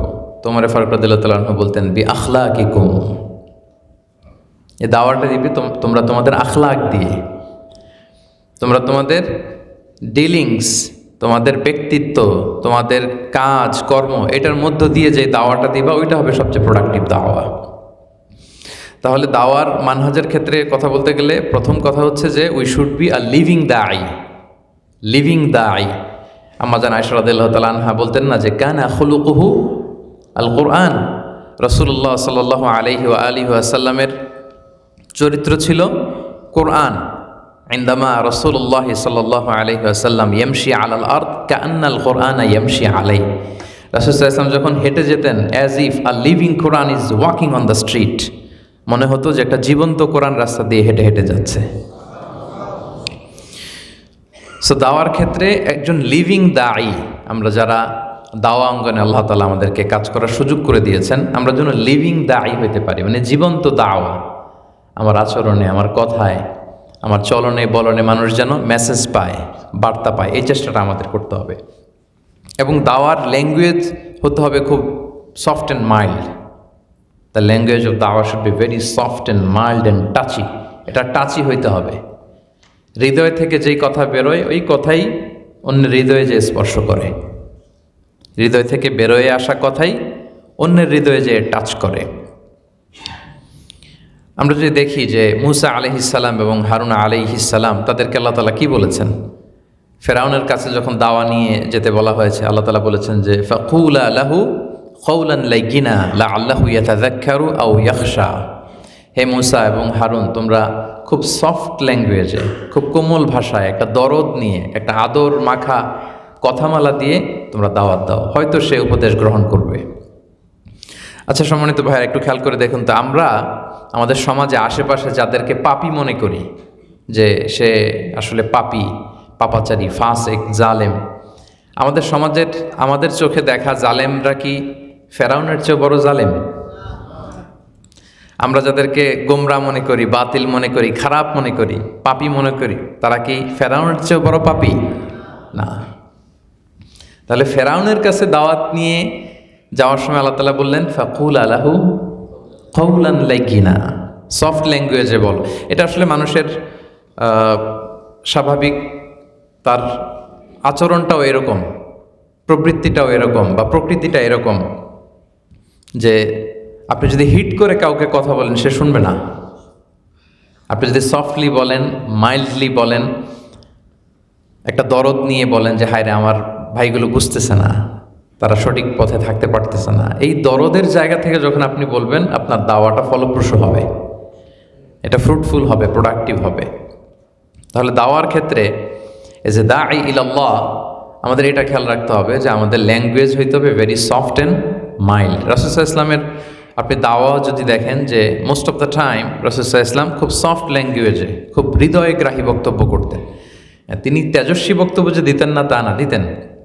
মাঝে মাঝে খুব রেগে যেতেন, আলা সাউতু, ওয়াশতাদ্দা গাদাবু কান্নাহু মুনজিরু জাইশ, সেনাবাহিনীর ব্যাটালিয়নকে তিনি কমান্ড করছেন, এরকমও করতেন, এটা বিশেষ পরিস্থিতিতে। কিন্তু মোস্ট অফ দ্য টাইম রাসূল সাল্লাল্লাহু আলাইহি ওয়াসাল্লাম খুব কোমল ভাষায়, সফট ভাষায়, দরদ মাখা মন নিয়ে, শুভাকাঙ্ক্ষী হয়ে কথা বলতেন। ফাবিমা রাহমাতিম মিনাল্লাহি লিনতা লাহুম ওয়ালাউ কুনতা ফাদ্দান গালিযাল কলবি লাম ফাদ্দু মিন হাওলিক। নবী হে, আল্লাহর অশেষ অনুগ্রহে আপনি কোমল ভাষী হয়েছেন, নরম ভাষী হয়েছেন। আপনি কোমল না হয়ে যদি রূঢ় হতেন, কর্কশ হতেন, এখন যেমনি লোকেরা আপনাকে ঘিরে রাখে এরকম ঘিরে থাকতো না আপনার চারিপাশে, পালিয়ে যেত। এবং আমরা তো সিরাত পড়ে দেখেছি যে রাসূল সাল্লাল্লাহু আলাইহি ওয়াসাল্লামের চারিপাশে লোকজন সবসময় এসে জড়ো হয়ে থাকতো, মানে ওনাকে দেখতে, ওনার সাথে বসতে, ওনার কথা শুনতে মানুষ পাগল পাড়া হয়ে থাকতো। আব্দুল্লাহ ইবনে সালামের একটা বর্ণনা আছে যে রাসূল সাল্লাল্লাহু আলাইহি ওয়াসাল্লাম যখন মক্কা থেকে মদিনায় হিজরত করলেন, সবাই বলল যে নবী এসেছে, নবী এসেছে। তো আব্দুল্লাহ ইবনে সালাম তখন ইহুদি পণ্ডিত ছিলেন, তখনও মুসলিম হননি। তিনি বললেন সবার সাথে সাথে আমিও গেলাম। তো যে ফালাম্মা তাবায়্যানতু ওয়াজহা আরাফতু আন্না ওয়াজহাহু লাইসা বিওয়াজহিন কাযযাব, উনি বললেন সবাই যখন জড়ো হলো আমিও জড়ো হলাম। মুহাম্মদ সাল্লাল্লাহু আলাইহি ওয়াসাল্লামের চেহারার দিকে তাকিয়ে আমি তার চেহারা যখন দেখলাম, আমি বুঝতে পারলাম যে এ চেহারা কোনো মিথ্যাবাদীর চেহারা হতে পারে না। তো রাসূল সাল্লাল্লাহু আলাইহি ওয়াসাল্লামের চেহারা দেখেই তো মানুষ পাগল হয়ে যেত। এবং অনেক সাহাবারা ওনাদের ক্ষুধা লাগলে ঘর থেকে বেরোয় যে রাসূল সাল্লাল্লাহু আলাইহি ওয়াসাল্লামের কাছে চলে যেত। মানে রাসূল সাল্লাল্লাহু আলাইহি ওয়াসাল্লামের মোবারক নুরানি চেহারার দিকে তাকিয়ে থাকলেই সাহাবারা বলতেন যে আমাদের ক্ষুধা মিটে যেত। ফাবিমা রাহমাতিম মিনাল্লাহি লিনতা লাহুম ওয়ালাউ কুনতা ফাদ্দান গালিযাল কলবি লানফাদ্দু মিন হাওলিক। নবী হে, আপনি আল্লাহর রহমতে কোমল ভাষী হয়েছেন, নরম প্রকৃতির হৃদয়ের হয়েছেন আপনি, ফলে লোকজন আপনার চারিপাশে ঘিরে থাকে। তাহলে দাওয়ার ল্যাঙ্গুয়েজ হইতে হবে সম্মানিত ভাইয়েরা ভেরি সফট অ্যান্ড মাইল্ড, তাহলেই আপনার দাওয়াটা ফলপ্রসূ হবে, মানুষ শুনবে। ফলে আমরা যেন কাউকে অ্যাটাক করে কথা না বলি, হিট করে কথা না বলি, আগ্রাসী হয়ে কথা না বলি। এটা করলে আমার দাওয়া ফলপ্রসূ হবে না। তাহলে এটা গেল আরেকটা রিমাইন্ডার। এবং আল্লাহ রাসূল সাল্লাল্লাহু আলাইহি ওয়াসাল্লাম দাওয়াতি কাজ করতে যে যত ওয়ে হতে পারে সবগুলো ওয়ে তিনি ব্যবহার করেছেন। ইন্টারেক্টিভ দাওয়া সেশন করেছেন, মাঝে মাঝে প্রশ্ন ছুড়ে দিতেন। আমি কথা বলার সুযোগ পেলাম তো টানা শুধু কথা বলতেছি কিছু জিজ্ঞেস করি না, এতে শ্রোতারা মনোযোগ বা আকর্ষণ হারিয়ে ফেলে। রাসূল সাল্লাল্লাহু আলাইহি ওয়াসাল্লাম প্রশ্ন করতেন। আপনারা সবাই জানেন যে বিভিন্ন সময় রাসূল সাল্লাল্লাহু আলাইহি ওয়াসাল্লাম শ্রোতাদের মনোযোগ আকর্ষণের জন্য ব্যাপারটাকে আরও ক্লিয়ার করার জন্য তিনি প্রশ্ন ছুড়ে দিতেন। একবার আল্লাহ রাসূল সাল্লাল্লাহু আলাইহি ওয়াসাল্লাম তিনি সাহাবাদের মাঝখানে প্রশ্ন করলেন যে ইন্না মিনাশ শাজারি শাজারাতান লা ইয়াসকুতু ওয়ারাকুহা ওয়া ইন্নাহা মাসালুল মুসলিম। আপনারা জানেন যে তিনি বললেন গাছের মধ্যে একটা গাছ আছে যে এই গাছের পাতা পড়ে না, কে জানো? তো কেউ বলতে পারে না। তারা ঘরের পাশে যে গাছ ওই চিন্তাটা কারো ছিল না, সবার চিন্তায় ছিল যে মরুভূমির অচিন এলাকায় ক্যাকটাস জাতীয় গুলমলতা জাতীয় এরকম কি গাছ আমরা দেখেছি সফরের মাঝখানে, ওই সিরিয়াতে ওই ইয়ামানে, ওইটা ভাবতেছিল। কিন্তু মদিনার চারিপাশে যে খেজুর গাছে ভরা ওই দিকে ওনাদের যে এত সহজ প্রশ্ন কি রাসূল সাল্লাল্লাহু আলাইহি ওয়াসাল্লাম করবে? উত্তর যদি খেজুর গাছ হয় এই প্রশ্ন তো রাসূল সাল্লাল্লাহু আলাইহি ওয়াসাল্লাম করার কথা না। এই চিন্তা থেকে সবাই এই গাছ ওই গাছ ভাবতে ভাবতে কেউ আর উত্তর করতে পারে না। তো রাসূল সাল্লাল্লাহু আলাইহি ওয়াসাল্লাম পরে নিজেই বলে দিলেন যে আন্নাহা আন্নাখলা, এটা হচ্ছে খেজুর গাছ। তখন সাহাবারা মিলালো, তাই তো, এর তো পাতা ঝরে না। তো আব্দুল্লাহ ইবনে ওমর রাদিয়াল্লাহু তাআলা আনহু পরবর্তীতে ওনার আব্বাকে ওমর রাদিয়াল্লাহু তাআলা আনহুকে বললেন যে আব্বা, রাসূল সাল্লাল্লাহু আলাইহি ওয়াসাল্লাম যখন প্রশ্ন করেছিলেন সাথে সাথেই আমার মাথায় আসছে যে এটা খেজুর গাছ। তো ওমর ফারুক রাদিয়াল্লাহু তাআলা আনহু বললেন, তো তুমি বললা না কেন? তো তিনি বললেন যে আমার একটু লজ্জা লাগতেছিল বলতে, বাপ চাচারা কেউ পারতেছে না, মুরব্বীরা কেউ উত্তর দিতে পারতেছে না, আমি এখান দিয়ে কিভাবে বলি? তো ওমর ফারুক রাদিয়াল্লাহু তাআলা আনহু বললেন যে তুমি যদি সবার সামনে উত্তরটা দিতে পারতা আমি তো অনেক খুশি হয়ে যেতাম। মানে লাল কপালওয়ালা উঁট পেলে আরবরা যত খুশি হয় এর চেয়ে বেশি খুশি হতো। আমার মানে কলিজাটা তো এত বড় হয়ে যেত, সম্মানটা তো রাসূল সাল্লাল্লাহু আলাইহি ওয়াসাল্লামের সামনে অনেক বেড়ে যেত।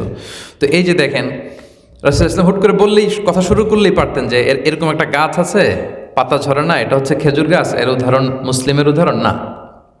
এই ছোট্ট খুব সাধারণ বিষয়টাকে অসাধারণ করে প্রেজেন্টেশন করা, অতি সাধারণ বিষয়কে অতি অসাধারণ করে প্রেজেন্টেশন করার গুণ কিন্তু আল্লাহ রাসূল সাল্লাল্লাহু আলাইহি ওয়াসাল্লামের ছিল। এবং ইসলামের এই প্রেজেন্টেশনের অভাবে আমরা ইসলামকে ছড়াতে পারি না। মানে ইসলামের যে ফিচার, ইসলামের যে ক্যারেক্টারিস্টিক্স, এত দামি সম্পদ আমাদের কাছে থাকার পরেও এর চমৎকার প্রেজেন্টেশনের অভাবে আমরা ইসলামকে ছড়াতে পারছি না। কিন্তু এই বস্তা পচা ওই সমস্ত মতবাদ, ওইটার প্রেজেন্টেশন, ওইটার পেছনে ফান্ডিং, ওইটার পেছনে ওয়েস্টের আপনার মনিটরিং, ফান্ডিং, এগুলো থাকার কারণে এগুলো হু হু করে সামনের দিকে এগিয়ে যাচ্ছে। কিন্তু ইসলামের মতো, কোরআনের মতো এত দামি সম্পদ আমাদের কাছে থাকার পরেও জাস্ট ব্যাড প্রেজেন্টেশন, সুন্দর প্রেজেন্টেশন করতে না জানার কারণে আমরা এটা ছড়াই দিতে পারছি না। তো আল্লাহ রাসূল সাল্লাল্লাহু আলাইহি ওয়াসাল্লাম তিনি কী করতেন? প্রশ্ন করতেন। এটা একটা দাওয়ার পদ্ধতি যে প্রশ্ন করে খুব ছোট্ট তুচ্ছ সামান্য বিষয়কে অসাধারণ করে প্রেজেন্ট করা। এমনকি মজার ব্যাপার হচ্ছে আপনি যদি খেয়াল করে দেখবেন যে রাসূল সাল্লাল্লাহু আলাইহি ওয়াসাল্লাম আরও অনেক ওয়েতে এই কনভারসেশনগুলো ইন্টারেক্টিভ করার চেষ্টা করতেন। ভিজুয়াল এক্সপ্লেনেশনের মাধ্যমে রাসূল সাল্লাল্লাহু আলাইহি ওয়াসাল্লাম অনেক সময় কথাগুলো বোঝাতে চাইতেন, যেটা মুখে বললেও পারতেন, কিন্তু মুখে না বলে মাঝে মাঝে ভিজুয়াল এক্সপ্লেনেশন। আমরা অনেক সময় করি না যে পাওয়ার পয়েন্ট স্লাইডস থাকে, একটার পর একটা স্লাইডস আমরা নিতে থাকি, লোকজন ওদিকে তাকায়, বোঝাতে আমাদের সুবিধা হয়, এরকম হয় না? দেখেছেন না আপনারা? তো তখন তো আর পাওয়ার পয়েন্টের স্লাইডস ছিল না। রাসূল সাল্লাল্লাহু আলাইহি ওয়াসাল্লাম কী করেছেন? যত ধরনের ফিজিক্যাল জেস্চার আছে, অঙ্গভঙ্গি, বিভিন্ন ধরনের নমুনা, এগুলো প্লেস করেও তিনি দাওয়াতি কাজ করেছেন। দু একটা উদাহরণ আপনাদের সাথে শেয়ার করি। আল্লাহ রাসূল সাল্লাল্লাহু আলাইহি ওয়াসাল্লাম মাঝে মাঝে বিভিন্ন সাইন ইউজ করতেন, হাদিস আমরা পাই। রাসূল সাল্লাল্লাহু আলাইহি ওয়াসাল্লাম একবার বলছিলেন যে আনা ওয়া কাফিলুল ইয়াতীমি ফিল জান্নাতি কাহাতাইন। এই যে জেস্চার ইউজ করতেছেন, হাতের দুই আঙ্গুল একসাথে এরকম দেখিয়ে, মুখে বললেও পারতেন যে আমরা পাশাপাশি থাকবো, এতিমের রক্ষণাবেক্ষণকারী এবং আমি প্রতিবেশী হব। এটা না বলে উনি কি বললেন? এই যে ভিজুয়াল এক্সপ্লেনেশন, আনা ওয়া কাফিলুল ইয়াতীমি ফিল জান্নাতি কাহাতাইন। এই দুই আঙ্গুল যেমনি খুব কাছাকাছি, গ্যাপ নাই, আমি এবং এতিমের রক্ষণাবেক্ষণকারীও খুব কাছাকাছি জান্নাতে থাকবো। তো এইভাবে ভিজুয়াল এক্সপ্লেনেশন করতেন। অন্য একটা হাদিসে পাওয়া যায় যে রাসূলুল্লাহ ইসলাম একবার সিরাতুল মুস্তাকিম কোনটা এটা বোঝাতে যে তিনি মরুভূমির মাঝখানে খেজুরের ডাল দিয়ে দাগ কেটেছেন। খত্তালানা রাসূলুল্লাহ ইসলাম খত্তান, লম্বা একটা দাগ কেটে বললেন এটা সিরাতুল মুস্তাকিম। এরপর ডানে অনেকগুলো ছোট ছোট দাগ কাটলেন খেজুরের ডাল দিয়ে, আবার বায়ে অনেকগুলো দাগ কাটলেন, বললেন এই সোজাটা হচ্ছে সিরাতুল মুস্তাকিম, আর ডানে বায়ে ছোট ছোট দাগ এগুলো হচ্ছে সুবুলুশ শায়তান, এগুলো হচ্ছে শয়তানের রাস্তা। এখান থেকে সে হাতছানি দেয়। খুব ইজি হয়ে গেল সাহাবাদের জন্য বোঝাটা। তিনি ভিজুয়াল এক্সপ্লেনেশন করলেন। এবং আমরা বিশ্বাসীরা যে ভাই ভাই এটা বোঝাতে যে আল্লাহ রাসূল সাল্লাল্লাহু আলাইহি ওয়া আলিহি ওয়াসাল্লাম একবার বলছিলেন যে আল মুমিনু লিল মুমিনি কাল বুনিয়ান, বিশ্বাসীরা একে অপরের সাথে যে ভ্রাতৃত্বের বন্ধন, এই বন্ধনটা কেমন বোঝাতে যে তিনি ম্যাটাফরিক্যালি বলছিলেন কাল বুনিয়ান, এটা একটা প্রাচীরের মতো মজবুত সীসা ঢালা প্রাচীরের মতো।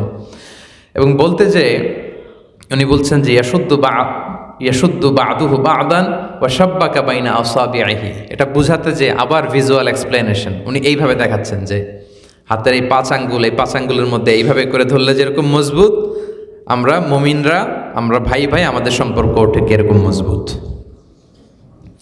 তার মানে এই ভিজুয়াল এক্সপ্লেনেশনের মধ্য দিয়ে আল্লাহ রাসূল সাল্লাল্লাহু আলাইহি ওয়া আলিহি ওয়াসাল্লাম দাওয়াতকে আরও হৃদয়গ্রাহী করে উপস্থাপন করতেন। এগুলো সবই আপনাদের জানা, জাস্ট ফর রিমাইন্ডার কিছু আমি উল্লেখ করছি। এবং রাসূল সাল্লাল্লাহু আলাইহি ওয়াসাল্লামের দাওয়াতের আরেকটা মানহাজ ছিল, তিনি সবচেয়ে গুরুত্বপূর্ণ বিষয়গুলোকে আগে সামনে নিয়ে আসতেন, যেটাকে আমরা ইংরেজিতে গ্রাজুয়ালিটি বলি, আর তাদাররুজ বিল বাদই বিল আহাম্মি সুম্মাল মুহিম। আহাম যেটা এটা আগে, তারপরে মুহিম, তারপরে অন্যটা। আমরা অনেক সময় এই সিকোয়েন্সগুলো মেনটেন করতে ভুল করে ফেলি। হঠাৎ কেউ দিনে আসছে, দিনে ফিরেছে, এর কাছে মাযহাব, এই আকিদা, এই শিয়া, এই সুন্নি, এইটা সেটা বলে এমন কঠিন করে তার কাছে উপস্থাপন করি, এত ভয় পেয়ে যায় যে সর্বনাশ, কোথায় আসলাম, সে ভয় পেয়ে যায়। তো আমরা যেন মানুষকে ভয় না দেখাই, বরং খুব সহজ করে যেন দিনটাকে আমরা উপস্থাপন করি। আমরা মুআয ইবনে জাবাল রাদিয়াল্লাহু তাআলা আনহুর হাদিস এখানে উল্লেখ করতে পারি যে আল্লাহ রাসূল সাল্লাল্লাহু আলাইহি ওয়া আলিহি ওয়াসাল্লাম তিনি যখন মুআয ইবনে জাবালকে ইয়ামানের গভর্নর করে পাঠালেন, তিনি বললেন যে ইন্নাকা তাআতি কওমান মিন আহলিল কিতাব, তুমি এমন একটা কমিউনিটিতে যাচ্ছ, এরা কিন্তু মুসলিম না, এটা হচ্ছে আহলে কিতাব কমিউনিটি, ওখানে ইহুদি আছে, খ্রিস্টান আছে। সো প্রথমে তুমি যে দাওয়াত দিবা শাহাদাতু আন লা ইলাহা ইল্লাল্লাহ ওয়া আন্না মুহাম্মাদুর রাসূলুল্লাহ, যে আল্লাহ ছাড়া ইলাহ নাই, মুহাম্মদ সাল্লাল্লাহু আলাইহি ওয়াসাল্লাম আল্লাহর রাসূল। ফা ইনহুম আতাউ লিযালিক, তারা যদি এটা মেনে নেয় তারপরে যাবা 5 ওয়াক্ত নামাজের কথায়। এরপর ফা ইনহুম আতাউ লিযালিক, এটাও যদি তারা মেনে নেয় তারপরে যাবা যাকাতের কথায়, তারপরে যাবা সিয়ামের কথা। দেখেন এই যে গ্রাজুয়ালিটি, ধীরে ধীরে ধাপে ধাপে ইসলামকে সহজ করে উপস্থাপন করা। সো আমরা দাওয়াতি কাজ যারা করি, নতুন যারা দিনে ফিরেছে, এতদিন বেনামাজি ছিল, ইসলাম মানে নাই, বোঝে নাই, নতুন করে তার রিয়েলাইজেশন এসেছে, উপলব্ধি আসছে যে ভুল করে ফেলেছি, ইসলাম মানা উচিত, অনুশীলন করা উচিত, প্র্যাকটিসিং হওয়া উচিত। তাদের মাঝে যখন আমরা দাওয়া কাজ করব, এই গ্রাজুয়ালিটি আর তাদাররুজ এইটা ফলো করতে হবে। আমরা একসাথে হুট করে অনেক জটিল জটিল জিনিস যেন একসাথে উপস্থাপন না করি। এবং আল্লাহ রাসূল সাল্লাল্লাহু আলাইহি ওয়া আলিহি ওয়াসাল্লামের দাওয়াতি মানহাজের ক্ষেত্রে আমরা দেখি যে উনি মাঝে মাঝে খুব আবেগ ঘনভাবে দাওয়াকে উপস্থাপন করতেন, মানে ইমোশনাল ইন্টেলিজেন্সকে ইউজ করতেন, আবেগ অনুভূতিকে নাড়িয়ে দিয়ে মানুষকে শুদ্ধ রাস্তায় নিয়ে আসা বা আত্মশুদ্ধির পথে নিয়ে আসা। আমরা অনেক সময় দাওয়াতে কাজ করি, ইটস কাইন্ড অফ রোবোটিক দাওয়া। আমি আমার বিভিন্ন দোয়ার আলোচনাতেও বলি যে আমাদের অনেকের দোয়া হচ্ছে রোবোটিক দোয়া, মানে এই দোয়ার মধ্যে কোনো প্রাণ নাই, এর মধ্যে কোনো ইমোশন নাই, এর মধ্যে কোনো আবেগ নাই, এর ভেতরে কোনো দরদ নাই, এর মধ্যে এরকম কোনো আকুতি নাই। কিন্তু রাসূল সাল্লাল্লাহু আলাইহি ওয়াসাল্লাম যখন দাওয়াতে কাজ করতেন, ইমোশনালি যাকে দাওয়াত দিচ্ছেন, ইমোশনালি তাকে এমনভাবে কাবু করতেন, নিয়ন্ত্রণ করতেন যে সে বাধ্য হতো আত্মশুদ্ধির রাস্তায় চলে আসতে। আমরা যদি সেই বিখ্যাত হাদিসের কথাটা উল্লেখ করি যে এক যুবক আল্লাহ রাসূল সাল্লাল্লাহু আলাইহি ওয়াসাল্লাম এসে তিনি বললেন যে ইয়া রাসূলুল্লাহ ইযান লি বিজিনা, হে আল্লাহ রাসূল আপনি আমাকে জিনার অনুমতি দিন। তো সাহাবারা শুনে রেগে গেলেন।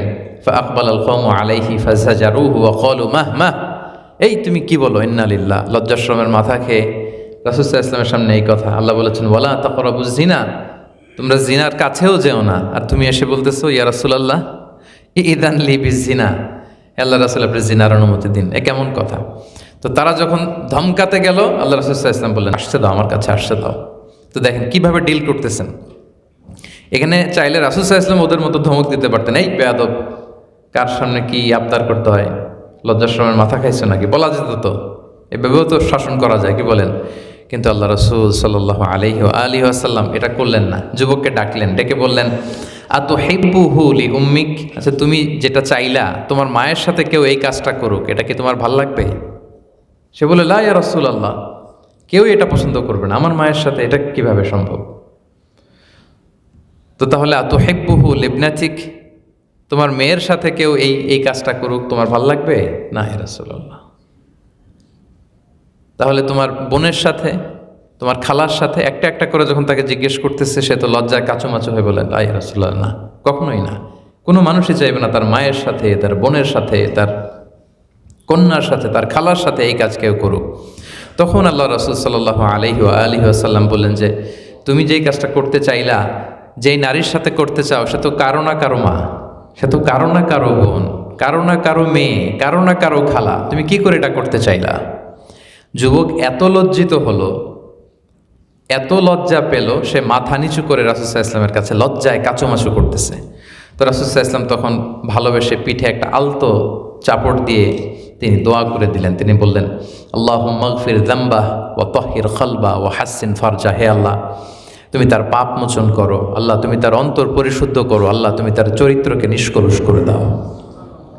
এবং এই হাদিসের যিনি রাবি, তিনি বর্ণনা করছেন যে, ফালাম ইয়াকুন বা'দা যালিকাল ফাতা ইয়ালতাফিতু ইলা শাই, উনি বলতেছেন যে এরপরে কোনো দিন এই যুবককে ডানে বায়ে কোনো বেগানা নারীর দিকে আমরা নজর করে তাকাতে দেখি নাই। আসছিল জিনার অনুমতি নিতে, আসছিল কি নিতে? ইয়া রাসূলুল্লাহ ইযান লি বিজিনা। আর রাবি বলতেছে যে এরপর থেকে ফালাম ইয়াকুন বা'দা যালিকাল ফাতা ইয়ালতাফিতু ইলা শাই, রাস্তায় চলতে কখনো ডানে বায়ে আর তাকায় নাই। আল্লাহু আকবার। তাহলে এই যে ইমোশনাল ইন্টেলিজেন্স, আমরা চাইলেই, আমরা একটু খেয়াল করলেই, আমরা আমাদের ইন্টেলেক্ট একটু খাটালেই ট্যাক্টফুলি কিন্তু এই দাওয়াতি কাজগুলো করতে পারি। আমাদের তরুণদেরকে ডিল করা এখন অনেক কঠিন। আমরা বিভিন্ন সেমিনারে, দাওয়া প্রোগ্রামে এমন এমন প্রশ্নের সম্মুখীন হই যেগুলো আগে আমরা হইনি। তরুণদের কথা তো বাদ, আমার ছোট্ট ছোট্ট মেয়ে, ওদের মাথায় এমন এমন প্রশ্ন, আমার জীবনে এরকম প্রশ্ন আমি শুনি নাই। তো এগুলো তো আমাদের ডিল করতে হবে, কি বলেন? তাদের ওইভাবে তো রেসপন্স করতে হবে, ওইভাবে তো তাদের সামনে ইসলামটাকে উত্তরগুলো হাজির করতে হবে, ফলেই না তারা ইসলামকে বুঝবে, ওন করবে, সেটা অনুশীলন করবে। তাহলে এটা আমাদের খেয়াল রাখতে হবে। দাওয়ার আরেকটা গুরুত্বপূর্ণ বৈশিষ্ট্য হচ্ছে যে দাওয়া should B full of love. আপনি যদি দাওয়ার কথা বলেন, এখানে ভালোবাসা থাকতে হবে, ভালোবাসা ছাড়া দাওয়া হয় না। প্রিয় ভাইরা, মনে রাখবেন, ভালোবাসা দিয়ে যেটা জয় করা যায়, কঠোরতা দিয়ে সেটা পারা যায় না। রিপিট, আমি আবারও বলি, ভালোবাসা দিয়ে যেটা জয় করা যায়, কঠোরতা দিয়ে সেটা পারা যায় না। আপনারা এক বেদুইনের ঘটনা জানেন, বিখ্যাত ঘটনা। আল্লাহ রাসূল সাল্লাল্লাহু আলাইহি ওয়াসাল্লাম তিনি মসজিদে নববীতে বসা, বেদুইন চলে আসলো, এসে রাসূল সাল্লাল্লাহু আলাইহি ওয়াসাল্লামকে সালাম টালাম না দিয়ে, বেদুইন তো নগর জীবনের সভ্যতা, কার্টিসি, এটিকেটস কিছু জানে না, এসেই 2 রাকাত নামাজ পড়লো প্রথমে। রাসূল সাল্লাল্লাহু আলাইহি ওয়াসাল্লাম সাহাবীদের নিয়ে বসা, বেদুইন মসজিদে নববীতে ঢুকে তার উঁটটাকে মসজিদে নবীর পিলারের সাথে বেঁধে 2 রাকাত নামাজ পড়ে দোয়া শুরু করছে, আল্লাহুম্মা আরহামনি ওয়া মুহাম্মাদা ওয়ালা তারহাম মা'ানা আহাদা। আল্লাহ তুমি আমারে রহম করো আর মুহাম্মদ সাল্লাল্লাহু আলাইহি ওয়াসাল্লামকে রহম করো, আমাদের দুইজনের সাথে কাউরে রহম করো না তুমি। দেখেন, আদাবুদ দোয়া, দোয়ার যে এটিকেটস এটাও জানে না। তো রাসূল সাল্লাল্লাহু আলাইহি ওয়াসাল্লাম দূর থেকে তার এই দোয়া শুনে বলে, হায় রে, এত প্রশস্ত বিষয়টা লোকটা এত সংকীর্ণ করে ফেললো। মানে আল্লাহর দরবারে রহমতের তো কোনো কমতি ঘাটতি নাই, কি বলেন, আছে? নাই। তো সে কি দোয়া করলো এটা, আল্লাহুম্মা আরহামনি ওয়া মুহাম্মাদা ওয়ালা তারহাম মা'ানা আহাদা। আল্লাহ শুধু আমারে রহম করো আর মুহাম্মদ সাল্লাল্লাহু আলাইহি ওয়াসাল্লামকে রহম করো, আর আমাদের সাথে কাউরে তুমি রহম করো না। তো দোয়া টোয়া করে মসজিদে নবীর মাঝখানে বসে পেশাব করতে আরম্ভ করলো। সাহাবারা আবার ধমকাতে গেলেন। রাসূল সাল্লাল্লাহু আলাইহি ওয়াসাল্লাম বললেন, দাউহু ওয়া হারিকু আলা বাউলিহি সাজালা মিম্মা, এই রাখো রাখো, প্রস্রাব করার মাঝখানে কখনো কাউকে ডিস্টার্ব করতে হয় না, আর কাজ সারতে দাও। কাজ সারা হলো, বললেন ওখানে পানি ঢেলে দাও, বালুর মসজিদ, বালুর ফ্লোর, পানি ঢেলে দেওয়া হলো। এবার রাসূল সাল্লাল্লাহু আলাইহি ওয়াসাল্লাম তাকে ভালোবেসে আদর করে কাছে ডেকে বললেন যে, তুমি যে কাজটা করলে, যেখানে এটা করলে, এটা আমাদের এই পুরো মদিনার কমিউনিটির ইবাদতগাহ, এখানে আমরা আল্লাহর জিকির করি। এখানে আমরা আল্লাহর কিতাবের তেলাওয়াত করি, এখানে আমরা ইবাদত করি, এই জায়গায় কি তোমার এই কাজটা করা ঠিক হয়েছে? বেদুইন লজ্জিত হয়ে গেল, আল্লাহ রাসূল সাল্লাল্লাহু আলাইহি ওয়াসাল্লামের কাছে ক্ষমা চাইল। তাহলে দেখেন, রাসূল সাল্লাল্লাহু আলাইহি ওয়াসাল্লাম পারতেন এখানে রাগারাগি করতে, কিন্তু তিনি ভালোবাসা দিয়ে বেদুইনের হৃদয় জয় করেছেন। আল্লাহু আকবার। আপনারা সুমামা ইবনে উসাল রাদিয়াল্লাহু তাআলা আনহুর ঘটনা জানেন না? বিখ্যাত ঘটনা। রাসূল সাল্লাল্লাহু আলাইহি ওয়াসাল্লামকে খুন করতে আসছিল। ইয়ামামার অধিপতি ছিল সে, গমের ডিলার ছিল, গমের বিজনেস করত।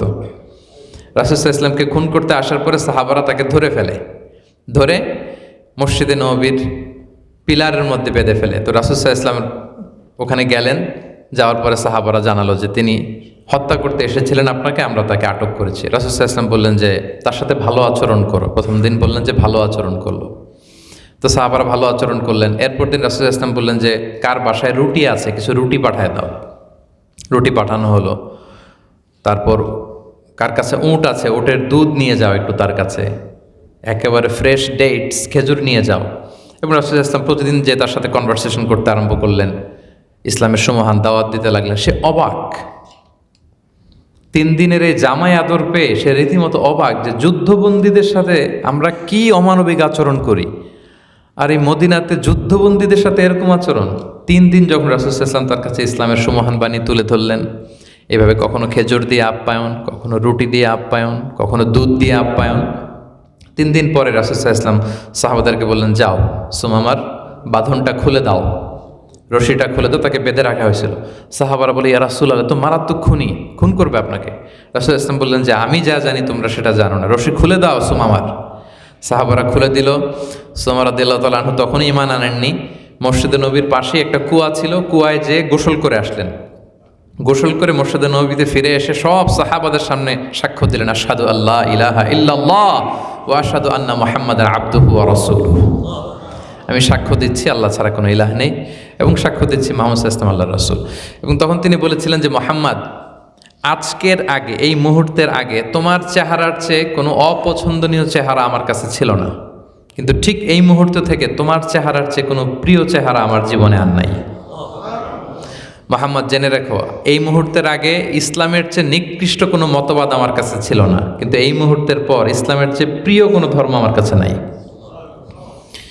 এই মুহূর্তের আগে মদিনার চাইতে অপছন্দনীয় কোনো শহর আমার কাছে ছিল না, কিন্তু ঠিক এই মুহূর্তের পরে মদিনার চাইতে প্রিয় কোনো ভূখণ্ড আমার হৃদয়ে নাই। রাসূল সাল্লাল্লাহু আলাইহি ওয়াসাল্লামের কাছ থেকে অনুমতি নিয়ে উমরা করতে চলে গেলেন তালবিয়া পড়তে পড়তে, এবং তিনি যে ঘোষণা দিলেন যে রাসূল সাল্লাল্লাহু আলাইহি ওয়াসাল্লাম যদি অনুমতি না দেয়, ইয়ামামার একটা গমের দানাও মক্কায় পৌঁছবে না। ইকোনমিক স্যাংশন, এই যে আমেরিকা যে স্যাংশন দেয় এখন, সে স্যাংশন দিয়ে ফেলছে। এখন মদিনাবাসী সেই ইয়ামামা থেকে আসা গম দিয়ে রুটি বানিয়ে তারা খেত। এখন মদিনা মক্কাবাসী, তো সে যখন গম বন্ধ করে দিছে, এখন না খেয়ে মরার উপক্রম। মক্কাবাসী রাসূল সাল্লাল্লাহু আলাইহি ওয়াসাল্লামের কাছে চিঠি লিখে পাঠালেন যে, হে মুহাম্মদ, তুমি কি চাও যে আমরা না খেয়ে মরি? আমাদের শত্রুতা, যুদ্ধ যাই হোক, আমরা তো এক এলাকার, এক গোত্রের, এক বংশের। তুমি একটু ইয়ামামারে বলে দাও, সেজন্য তার ইকোনমিক যে স্যাংশন, অর্থনৈতিক যে স্যাংশন সে দিয়েছে, অবরোধ, এটা যেন উঠায় নেয়, তা না হলে তো না খেয়ে আমাদেরকে মরতে হবে। আল্লাহু আকবার। রাসূল সাল্লাল্লাহু আলাইহি ওয়াসাল্লাম যখন মধ্যস্থতা করলেন, এরপরে ইয়ামামা এই স্যাংশন উঠায় নিলেন। প্রিয় ভাইরা, দেখেন, ওই 3 দিন রাসূল সাল্লাল্লাহু আলাইহি ওয়াসাল্লাম এমনভাবে, এত দরদ দিয়ে, এত ভালোবাসা দিয়ে উমামার কাছে ইসলামকে প্রেজেন্ট করেছিলেন যে উমামার মতো দুর্ধর্ষ এক ডাকাত একেবারে মোমের মতো গলে রাসূল সাল্লাল্লাহু আলাইহি ওয়াসাল্লামের ফলোয়ারে পরিণত হয়েছে। তাহলে দাওয়ার ক্ষেত্রে এজ এ দাঈ আমাদের সবসময় এই ব্যাপারগুলো আমাদের মাথায় রাখতে হবে যে আমরা ভালোবাসা দিয়ে যা করতে পারবো, কঠোরতা দিয়ে, বাড়াবাড়ি দিয়ে কঠিনকালেও সেটা করতে পারবো না। আমরা যেন কাউকে ছোট করে কথা না বলি। ভুল করলে আপনি কাউকে ছোট করে, হিট করে কিছু বলতে পারবেন না, নাম ধরে তাকে লজ্জিত করতে পারবেন না। আল্লাহ রাসূল সাল্লাল্লাহু আলাইহি ওয়াসাল্লাম ওনার তাসহিহ করার পদ্ধতি যদি আপনি দেখেন, আল্লাহু আকবার, কখনো কাউকে নাম ধরে ছোট করে কথা বলতেন না। ভুল করলে এটা করতেন না। আমরা কি করি, এই মিয়া আপনি এটা কি করছেন, এই তুমি ভুল করে ফেলছো, এই তুমি ফাসিক হয়ে গেছো, তুমি কাফের হয়ে গেছো। এগুলো কিন্তু আমাদের প্রবণতা। বরং তাসহিহ করার পদ্ধতি হচ্ছে যে এই ব্যাপারটা ভুল হয়ে গেছে, এটা ঠিক নয়, শুদ্ধ হচ্ছে এটা।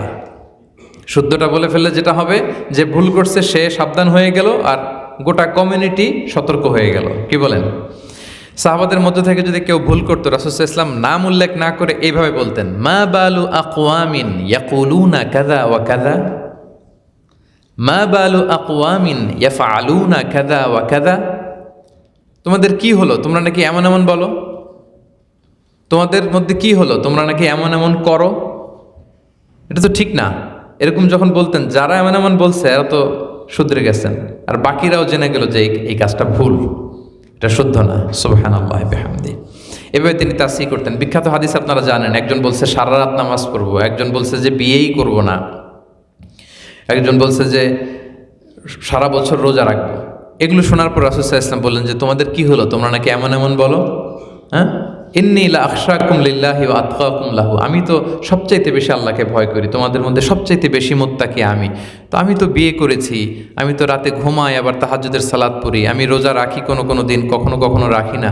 সো এইভাবে ব্যালেন্স এবং পরিমিত জীবন বোধে আমার তো কোনো সমস্যা হয় নাই, তোমাদের কেন সমস্যা হয়? তাহলে নাম ধরে তাসিহ করতেন না, বরং কোনটা ভুল এটা তিনি বলে দিতেন। দায়ীদের জন্য আরেকটা পিচ্ছিল জায়গা হচ্ছে যে আমাদেরকে মানুষ জোর করে অনেক কথা বলার জন্য বলে যে বলেন, একটু নসিহত করেন। আমি তো প্রোগ্রাম এত কমিয়ে দিয়েছি, এই কাতারে বোধহয় একটু ব্যত্যয় হয়েছে। কাতারে বোধহয় আমার আজকে তো খুব প্রাইভেট প্রোগ্রাম, এরপরে বোধহয় 4 মসজিদে 4টা আম প্রোগ্রাম, তাফসির প্রোগ্রাম। তো আমি সাধারণত কোনো দেশে সফরে গেলে একটা প্রোগ্রাম করি শুধু। গত বছর আমি বাংলাদেশে 8 বিভাগে শুধু 8টা তাফসির প্রোগ্রাম করেছি, আপনারা দেখেছেন হয়তো। আলহামদুলিল্লাহ, খুব সাকসেসফুলি আমরা ইভেন্টগুলো সম্পন্ন করতে সক্ষম হয়েছি। খুব ক্রাউড হয়ে গেছে, খুব ক্রাউড হয়ে যায়। ইনডোর প্রোগ্রামগুলোতে আমরা যেমনি স্বাচ্ছন্দ্যে কথা বলতে পারি, মাঠের মাহফিলগুলোতে আসলে পারা যায় না। মাঠের মাহফিলে বসুন বসুন, শান্ত হন, থামুন, এই বলতে বলতে আধা ঘন্টা চলে যায়।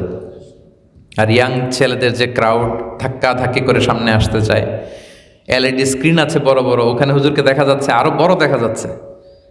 ওখানে কিন্তু অনেক বড় দেখা যায় আমাদেরকে, 2-3 গুণ লম্বা। না, ওইখানে দেখবে না, ধাক্কা ধাক্কি করে স্টেজের সামনে এসে দেখতে চায়।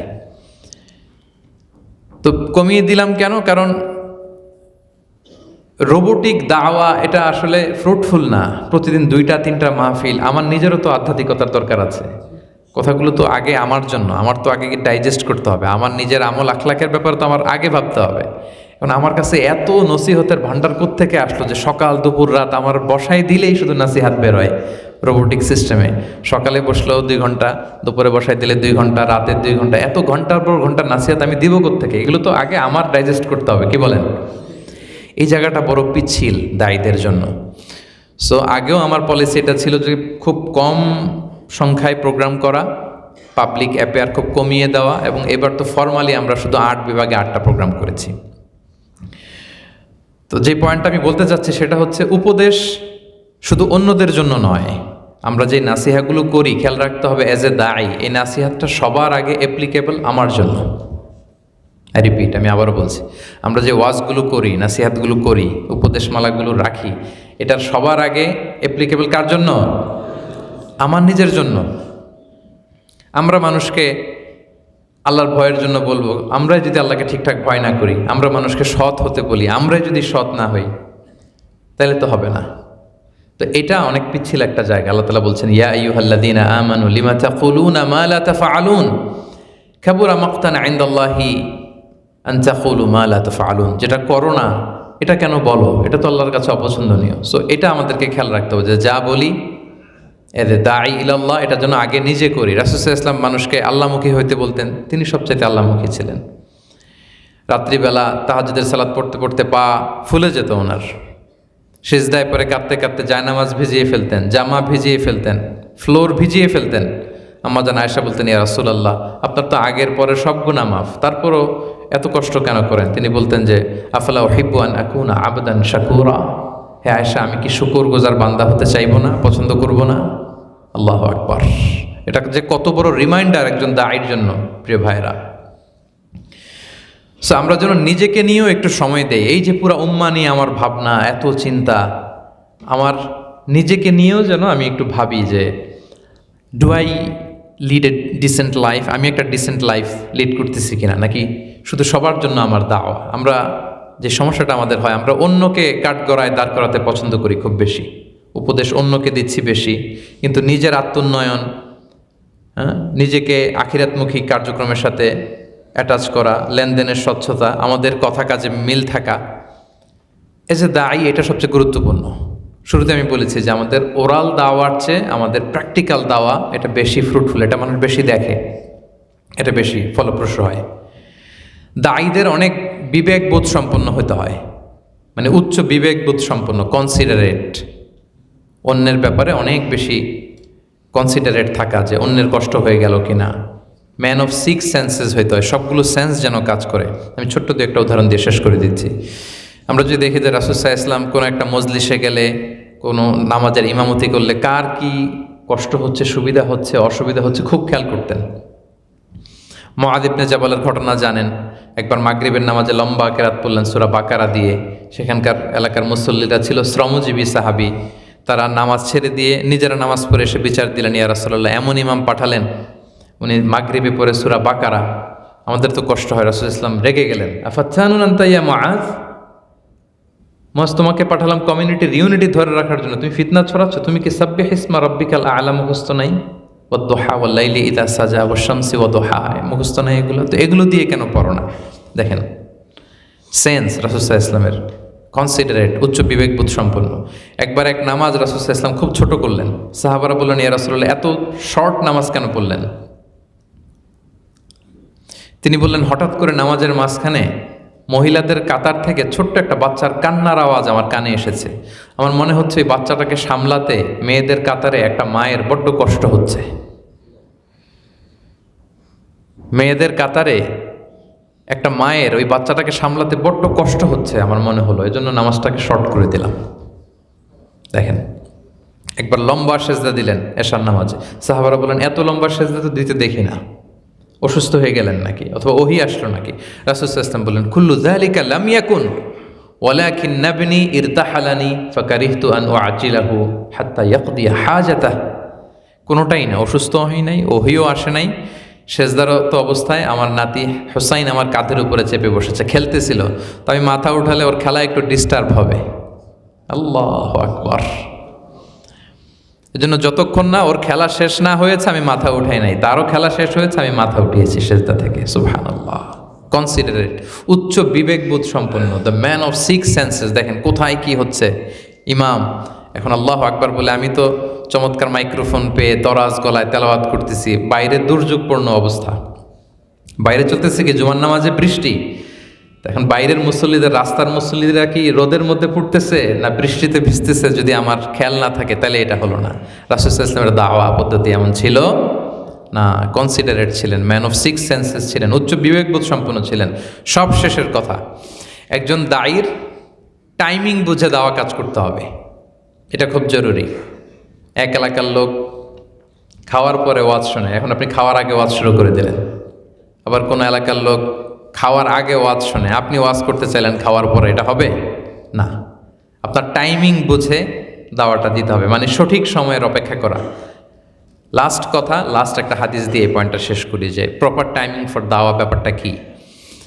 মদিনাতে আল্লাহ রাসূল সাল্লাল্লাহু আলাইহি ওয়া আলিহি ওয়াসাল্লামের একজন খাদেম ছিল, ইয়াহুদি খাদেম, ছোট্ট ইহুদি ছেলে। কানা গোলামুন ইয়াহুদিয়ুন ইয়াখদুমুন নবী সাল্লাল্লাহু আলাইহি ওয়াসাল্লাম। এক ইহুদি গোলাম, ছোট্ট ছেলে, সে রাসূল সাল্লাল্লাহু আলাইহি ওয়াসাল্লামের খেদমত করতো, আসতো যেত, কিন্তু রাসূল সাল্লাল্লাহু আলাইহি ওয়াসাল্লাম কখনো তাকে ঈমানের দাওয়াত দেয় নাই, মানে লা ইলাহার দাওয়াত দিচ্ছে না। রাসূল সাল্লাল্লাহু আলাইহি ওয়াসাল্লাম একটা প্রপার টাইমিংয়ের অপেক্ষা করতেছে, যেটা ভালো সময়ে দিব। দেখেন কীভাবে তিনি সিলেক্ট করতেন। হঠাৎ সে যখন অসুস্থ হলো, রাসূল সাল্লাল্লাহু আলাইহি ওয়াসাল্লাম শুনলেন যে ছেলেটা অসুস্থ, তাকে দেখতে গেলেন। তার মাথার পাশে বসলেন, বসে রাসূল সাল্লাল্লাহু আলাইহি ওয়াসাল্লাম মাথায় হাত দিয়ে তার খোঁজখবর নিচ্ছেন, কী অবস্থা। রাসূল সাল্লাল্লাহু আলাইহি ওয়াসাল্লাম এটা করতেন, অসুস্থ হলে ভিজিট করতে যেতেন। রাসূল সাল্লাল্লাহু আলাইহি ওয়াসাল্লামের ডেইলি রুটিনের উপর আমার একটা লেকচার আছে, daily routine of prophet Muhammad সাল্লাল্লাহু আলাইহি সাল্লাম। তো উনি 10:30 11টার দিকে এই টাইমে 2টা কাজ করতেন। উনি মদিনার মার্কেট ভিজিট করতে যাইতেন, আর কেউ অসুস্থ থাকলে তাকে ভিজিট করতে যাইতেন, এবং যে মাথায় হাত দিয়ে আল্লাহুম্মা রাব্বান নাস আযহিবিল বাস ইশফি আনতা, এই দোয়াগুলো করতেন এবং আশা দিতেন, লা বাসা আলাইক তুহুরুন ইনশা। আরে কি বলছো, তুমি অসুস্থ, তুমি সুস্থ, লা বাসা আলাইক, তোমার গুনাহ মাফ হয়ে যাচ্ছে। এ শুনলে অসুস্থরা আরও সুস্থ হয়ে যেত। আমরা অনেক সময় এটা ভুল করি, অসুস্থ মানুষের ভয় দেখাই। কেউ অসুস্থ হলে ওই রোগে সবচেয়ে কষ্ট পেয়ে যে মারা গেছে তার ঘটনা দিয়ে শুরু করি। এরকম হয় না? একজন ধরেন যে ক্যান্সারের ফার্স্ট স্টেজে আছে, এখন আপনি যে শুরু করলেন, হায় রে ভাই আপনার ক্যান্সার, আমার খালা তো ক্যান্সারের একেবারে 4th স্টেজে চলে গেছিল, এমন কষ্ট, কেমোথেরাপি, ওই লোক বাঁচবে? তো যা সুস্থ ছিল আরও অসুস্থ হয়ে যাবে। কি বলেন? অসুস্থ হবে না? একটা সুস্থ মানুষকেও যদি আপনি বলেন ভাই আপনি কি অসুস্থ নাকি, সকালে যদি আপনি একজন সুস্থ মানুষকে বলেন ভাই আপনাকে দেখতে একটু অসুস্থ অসুস্থ লাগে, দুপুরে যদি আরেকজনকে ঠিক করে রাখেন যে ভাই তুমিও এটা বইলো, সে যদি বলে ভাই কি অবস্থা আপনার চেহারাটা তো মলিন, বিকেলে দেখবেন ও কাঁথা গায়ে দিয়ে বিছনায় শুয়ে পড়ছে। এটা মানুষের টেন্ডেন্সি, আপনি তাকে আশাবাদী করবেন। রাসূল ইসলাম কাউকে কোনো দায়িত্ব দিয়ে পাঠালেই তো বলতেন বাশিরু ওয়ালা তুনাফিরু ইয়াসসিরু ওয়ালা তুআসিরু, সহজ করে প্রেজেন্ট করো, জটিল করো না, মানুষকে সুসংবাদ দিও, দিন থেকে ভাগিও না। অসুস্থ দেখলেই লা বাসা আলাইক তহরুন ইনশাআল্লাহ, আরে কি তুমি সুস্থ, তোমার গুনাহ মাফ হচ্ছে। দেখবেন যে এভাবে যদি আপনি অসুস্থ অবস্থায় কেউ আপনাকে ইন্সপায়ার করে, আপনি সুস্থ সুস্থ ফিল করবেন যে আলহামদুলিল্লাহ, কষ্ট যেহেতু হচ্ছে আল্লাহ তো গুনাহ মাফ করে দিচ্ছে, আমার নিষ্পাপ হয়ে যাচ্ছে আমি। তো রাসূল সাল্লাল্লাহু আলাইহি ওয়াসাল্লাম এই তার ইহুদি খাদেমের বাসায় যেয়ে পাশে বসলেন, বসে খোঁজখবর নিচ্ছে, দেখলেন যে খুব মুমূর্ষ, খুব অসুস্থ, খুব দুর্বল। রাসূল সাল্লাল্লাহু আলাইহি ওয়াসাল্লাম বললেন this is the high time, এই তো টাইম। এবার রাসূল সাল্লাল্লাহু আলাইহি ওয়াসাল্লাম বললেন যে আসলিম, পড়ো আশহাদু আল্লা ইলাহা ইল্লাল্লাহ। তো বাচ্চা ইহুদি, বাচ্চার বাবা ইহুদি, বাচ্চা হঠাৎ যখন আসলিম শুনছে তখন ইসলাম অ্যাকসেপ্ট করবে কি করবে না পারমিশনের জন্য ফানাযারা ইলা ওয়াজহি আবি, বাবার দিকে একটু তাকালো, দেখে আব্বা কি বলে। তো তার বাবা বলল আতিয়া আবুল কাসিম, আবুল কাসিম যা বলছে, মানে মুহাম্মদ সাল্লাল্লাহু আলাইহি ওয়াসাল্লাম যা বলে তাই বলো। আল্লাহু আকবার। তখন বাচ্চাটা বলল আশহাদু আল্লা ইলাহা ইল্লাল্লাহ ওয়া আশহাদু আন্না মুহাম্মাদান আবদুহু ওয়া রাসূলুহু। খুশিতে আনন্দে তিনি বললেন আলহামদুলিল্লাহিল্লাযী আনকাযাহু মিনান নার, প্রশংসা সেই সত্তার, সে আল্লাহর, যে আল্লাহ কিছুক্ষণ আগে যে জাহান্নামের জন্য এন্ট্রি রেজিস্টার্ড ছিল তাকে মুহূর্তে এই কালিমার বদৌলতে জান্নাতি বানায় দিলেন। দেখেন high time, this was the high time to give দাওয়া। এত বছর খেদমত করছে, উনি কিছু বলে না। এখন যখন কেউ যখন অসুস্থ অবস্থায় থাকে, একজন রোগীর মন কিন্তু খুব নরম থাকে, কি বলেন? রোগীর মন নরম থাকে, তার মধ্যে একটা অসহায়ত্ব কাজ করে। এই সময়ে রাসূল সাল্লাল্লাহু আলাইহি ওয়াসাল্লাম দাওয়াটা দিয়েছেন। তাহলে গুড টাইমিং ফর দাওয়া। সম্মানিত সুধী, এই প্রত্যেকটা বিষয় বা প্রত্যেকটা পয়েন্ট যেগুলো আপনাদের খেদমতে আমি উল্লেখ করলাম, এগুলো সবই আপনারা জানেন। জাস্ট রিমাইন্ডার যে এজ এ দায়ী আমাদেরকে এগুলো খেয়াল রাখতে হবে যে আমাদের দাওয়াটার জন্য ফলপ্রসূ হয়, প্রোডাক্টিভ হয়, সর্বোচ্চ যেন আমরা নিতে পারি, আমাদের কথা থেকে কেউ না হয়, বরং আশার বাণী যেন ফিরে পায়। আল্লাহ তাআলা দাওয়াতি অঙ্গনে আমাদের দাওয়াতি অভিযাত্রাগুলোকে কবুল করুক। আমাদের কথায়, আমাদের আলোচনায়, আমাদের দিক নির্দেশনায় উম্মাহ যেন ঐক্যবদ্ধ হয়, বিচ্ছিন্ন যেন না হয়, আল্লাহ কবুল করুক। হাযা মা ইনদি ওয়াল ইলমু ইনদাল্লাহি আলাইহি তাওয়াক্কালতু ওয়া ইলাইহি উনীব। সংক্ষিপ্ত পরিসরে প্রফেটিক দাওয়া মেথোডোলজি নিয়ে এই পয়েন্টসগুলো আপনাদের সামনে উপস্থাপন করলাম। যতগুলো কথা বললাম কোরআন সুন্নাহর আলোকে বলেছি। কোনো মিস ইনফরমেশন যদি আমার মুখ ফসকে বেরিয়ে যায়, সেগুলো যেন আল্লাহ তাআলা আপনাদের স্মৃতিপট থেকে মুছে দেয়, আমরা পড়ি আমিন। সত্য, সুন্দর, কল্যাণকর যা বলেছি তার সবটুকু প্রথমে যেন আল্লাহ তাআলা আমাকে আমলের তৌফিক দান করে এবং আপনাদের সবাইকে আমলের তৌফিক দান করে, আমরা পড়ি আমিন। আমি আবারও আপনাদের সবাইকে অন্তরের অন্তঃস্থল থেকে শুভেচ্ছা এবং মোবারকবাদ জানাই যে দীর্ঘ সময় নিয়ে আপনারা বসে আলোচনাটি শুনেছেন। আপনাদের সাথে আবারও হয়তো অন্য কোনো প্রোগ্রামে দেখা হয়ে যাবে, সেই প্রত্যাশা এখানে বিদায় নিচ্ছি। আসসালামু আলাইকুম ওয়া রাহমাতুল্লাহি তাআলা ওয়া বারাকাতুহু। আলহামদুলিল্লাহ, আমার অত্যন্ত জ্ঞান গর্ব, তথ্যবহুল, গুরুত্বপূর্ণ এবং যুগোপযোগী আলোচনা শুনছিলাম। আল্লাহ তাআলা আমাদের সবাইকে আল মানহাজুন নববী অনুযায়ী দ্বীনের দাওয়াত প্রদান করার তৌফিক দান করুন এবং শেখকে আল্লাহ তাআলা জাযায়ে খায়ের দান করুন। তার ইলম, আমল, সিহাত, মাল, আওলাদ, ইজ্জত, হায়াত আল্লাহ তাআলা বারাকাত দান করুন এবং তার দ্বারা আল্লাহ তাআলা গোটা উম্মতকে আরও বেশি উপকৃত হওয়ার, লাভবান হওয়ার তৌফিক দান করুন। সম্মানিত উপস্থিতি, আমরা একবারে শেষ পর্যায়ে পৌঁছে গিয়েছি। এখন আমাদের সভাপতির বক্তব্য আমাদের সামনে পেশ করার জন্য অনুরোধ করছি সর্বজন শ্রদ্ধেয় আলিমে দ্বীন, বিশিষ্ট আলিমে দ্বীন হাফিজ মাওলানা ইমদাদুল্লাহ। আসসালামু আলাইকুম ওয়া রাহমাতুল্লাহি তাআলা ওয়া বারাকাতুহু।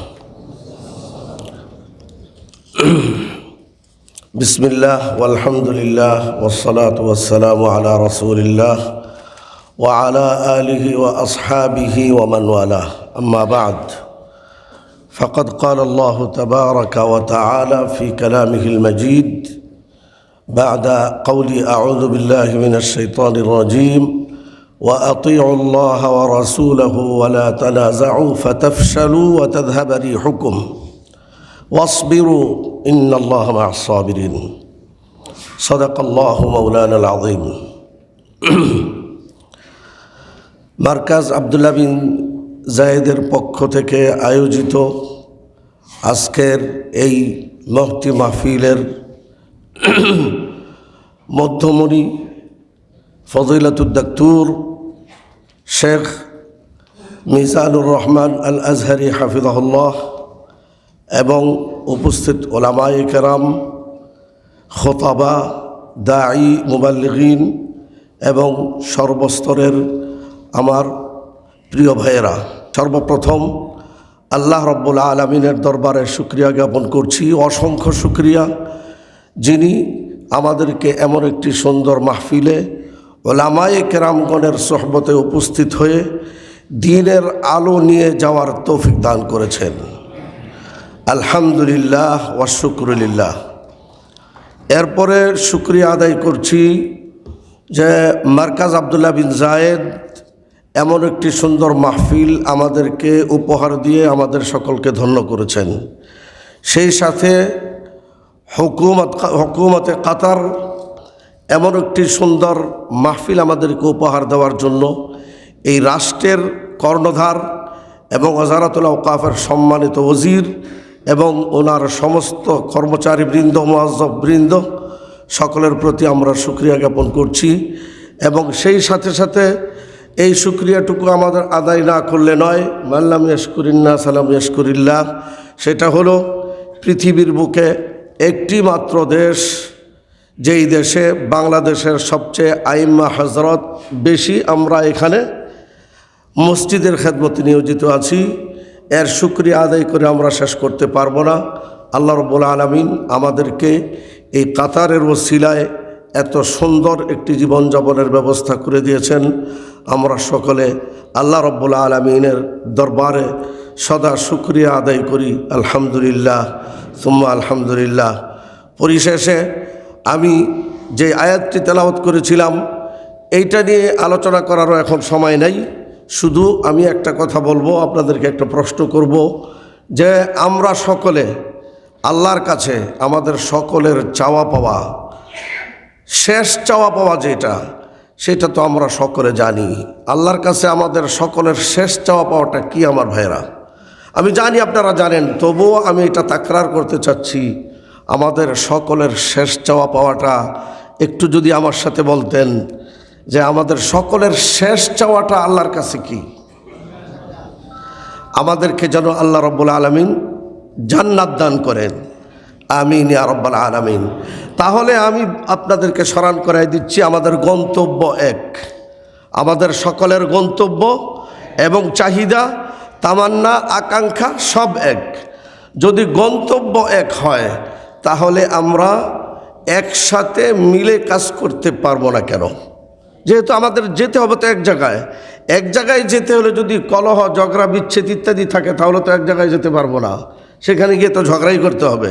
কাজেই বেহেশত তো ঝগড়ার জায়গা নয়। কাজেই ঝগড়া ফাসাদ যা কিছু ইখতিলাফ আছে সব দুনিয়া থেকে মিটাই যেতে হবে। এই জন্য দেখেন, আমি একটা এক্সাম্পল দিয়ে শেষ করে দিচ্ছি। আমার মতো বয়সের যারা আছেন বা এর কাছাকাছি, আপনারা জানেন বাংলাদেশের বিভিন্ন পয়েন্টে, বিভিন্ন গ্রামে সাপ্তাহিক বাজার থাকে। সপ্তাহে একদিন জমে, 2 দিন জমে। সেই বাজারগুলিতে মানুষ বিভিন্ন রাস্তা, বিভিন্ন পয়েন্ট দিয়ে এসে বাজার করার জন্য আসে। প্রত্যেকে যার যার বাজার করে আবার ঝগড়া ফাসাদ ব্যতীত যার যার গন্তব্য কিন্তু চলে যায়। সকলের কেন্দ্রবিন্দুটা ছিল ওই বাজার। আজকের দিনে বাজার শেষ, সবাই যার যার জায়গায় চলে গেছে। যদি এইভাবে আমাদের কেন্দ্রবিন্দু যদি জান্নাত হয়, তাহলে এই জান্নাতে প্রবেশ করার জন্য আমাদের সব ইখতিলাফকে ভুলে যেতে হবে। বাজার কমিটি যেমন বলে না এই কথা যে এমন গ্রাম আসতে পারবে না, অমুক গ্রাম আসতে পারবে না, অমুক ইউনিয়ন আসতে পারবে না, এই কথা বলে না। এমনিভাবে আল্লাহর জান্নাত আমার আপনার সকলের জন্য ওপেন, যদি আমরা আর দুনিয়া মাজরাতুল আখিরা হিসাবে কাজ করে যেতে পারি। আল্লাহ রাব্বুল আলামিন আমাকে, আপনাকে, সকলকে সেই জান্নাতের মেহমান হওয়ার তৌফিক দান করেন। আল্লাহ পাক কোরআনে যেটা বলেছেন, ওয়া আতিউল্লাহ ওয়া রাসূলাহু ওয়া লা তানাযাউ ফাতাফশালু ওয়া তাযহাবা রিহুকুম, আল্লাহ এবং তার রাসূল সাল্লাল্লাহু আলাইহি সাল্লামের আনুগত্য স্বীকার করো, ওয়া লা তানাযাউ, ঝগড়া বিগ্রহে ইখতিলাফে লিপ্ত হইও না, তাহলে ফাতাখতালিফা কুলুবুকুম, যদি ইখতিলাফ করো তাহলে তোমাদের কলব মুখতালিফ হয়ে যাবে।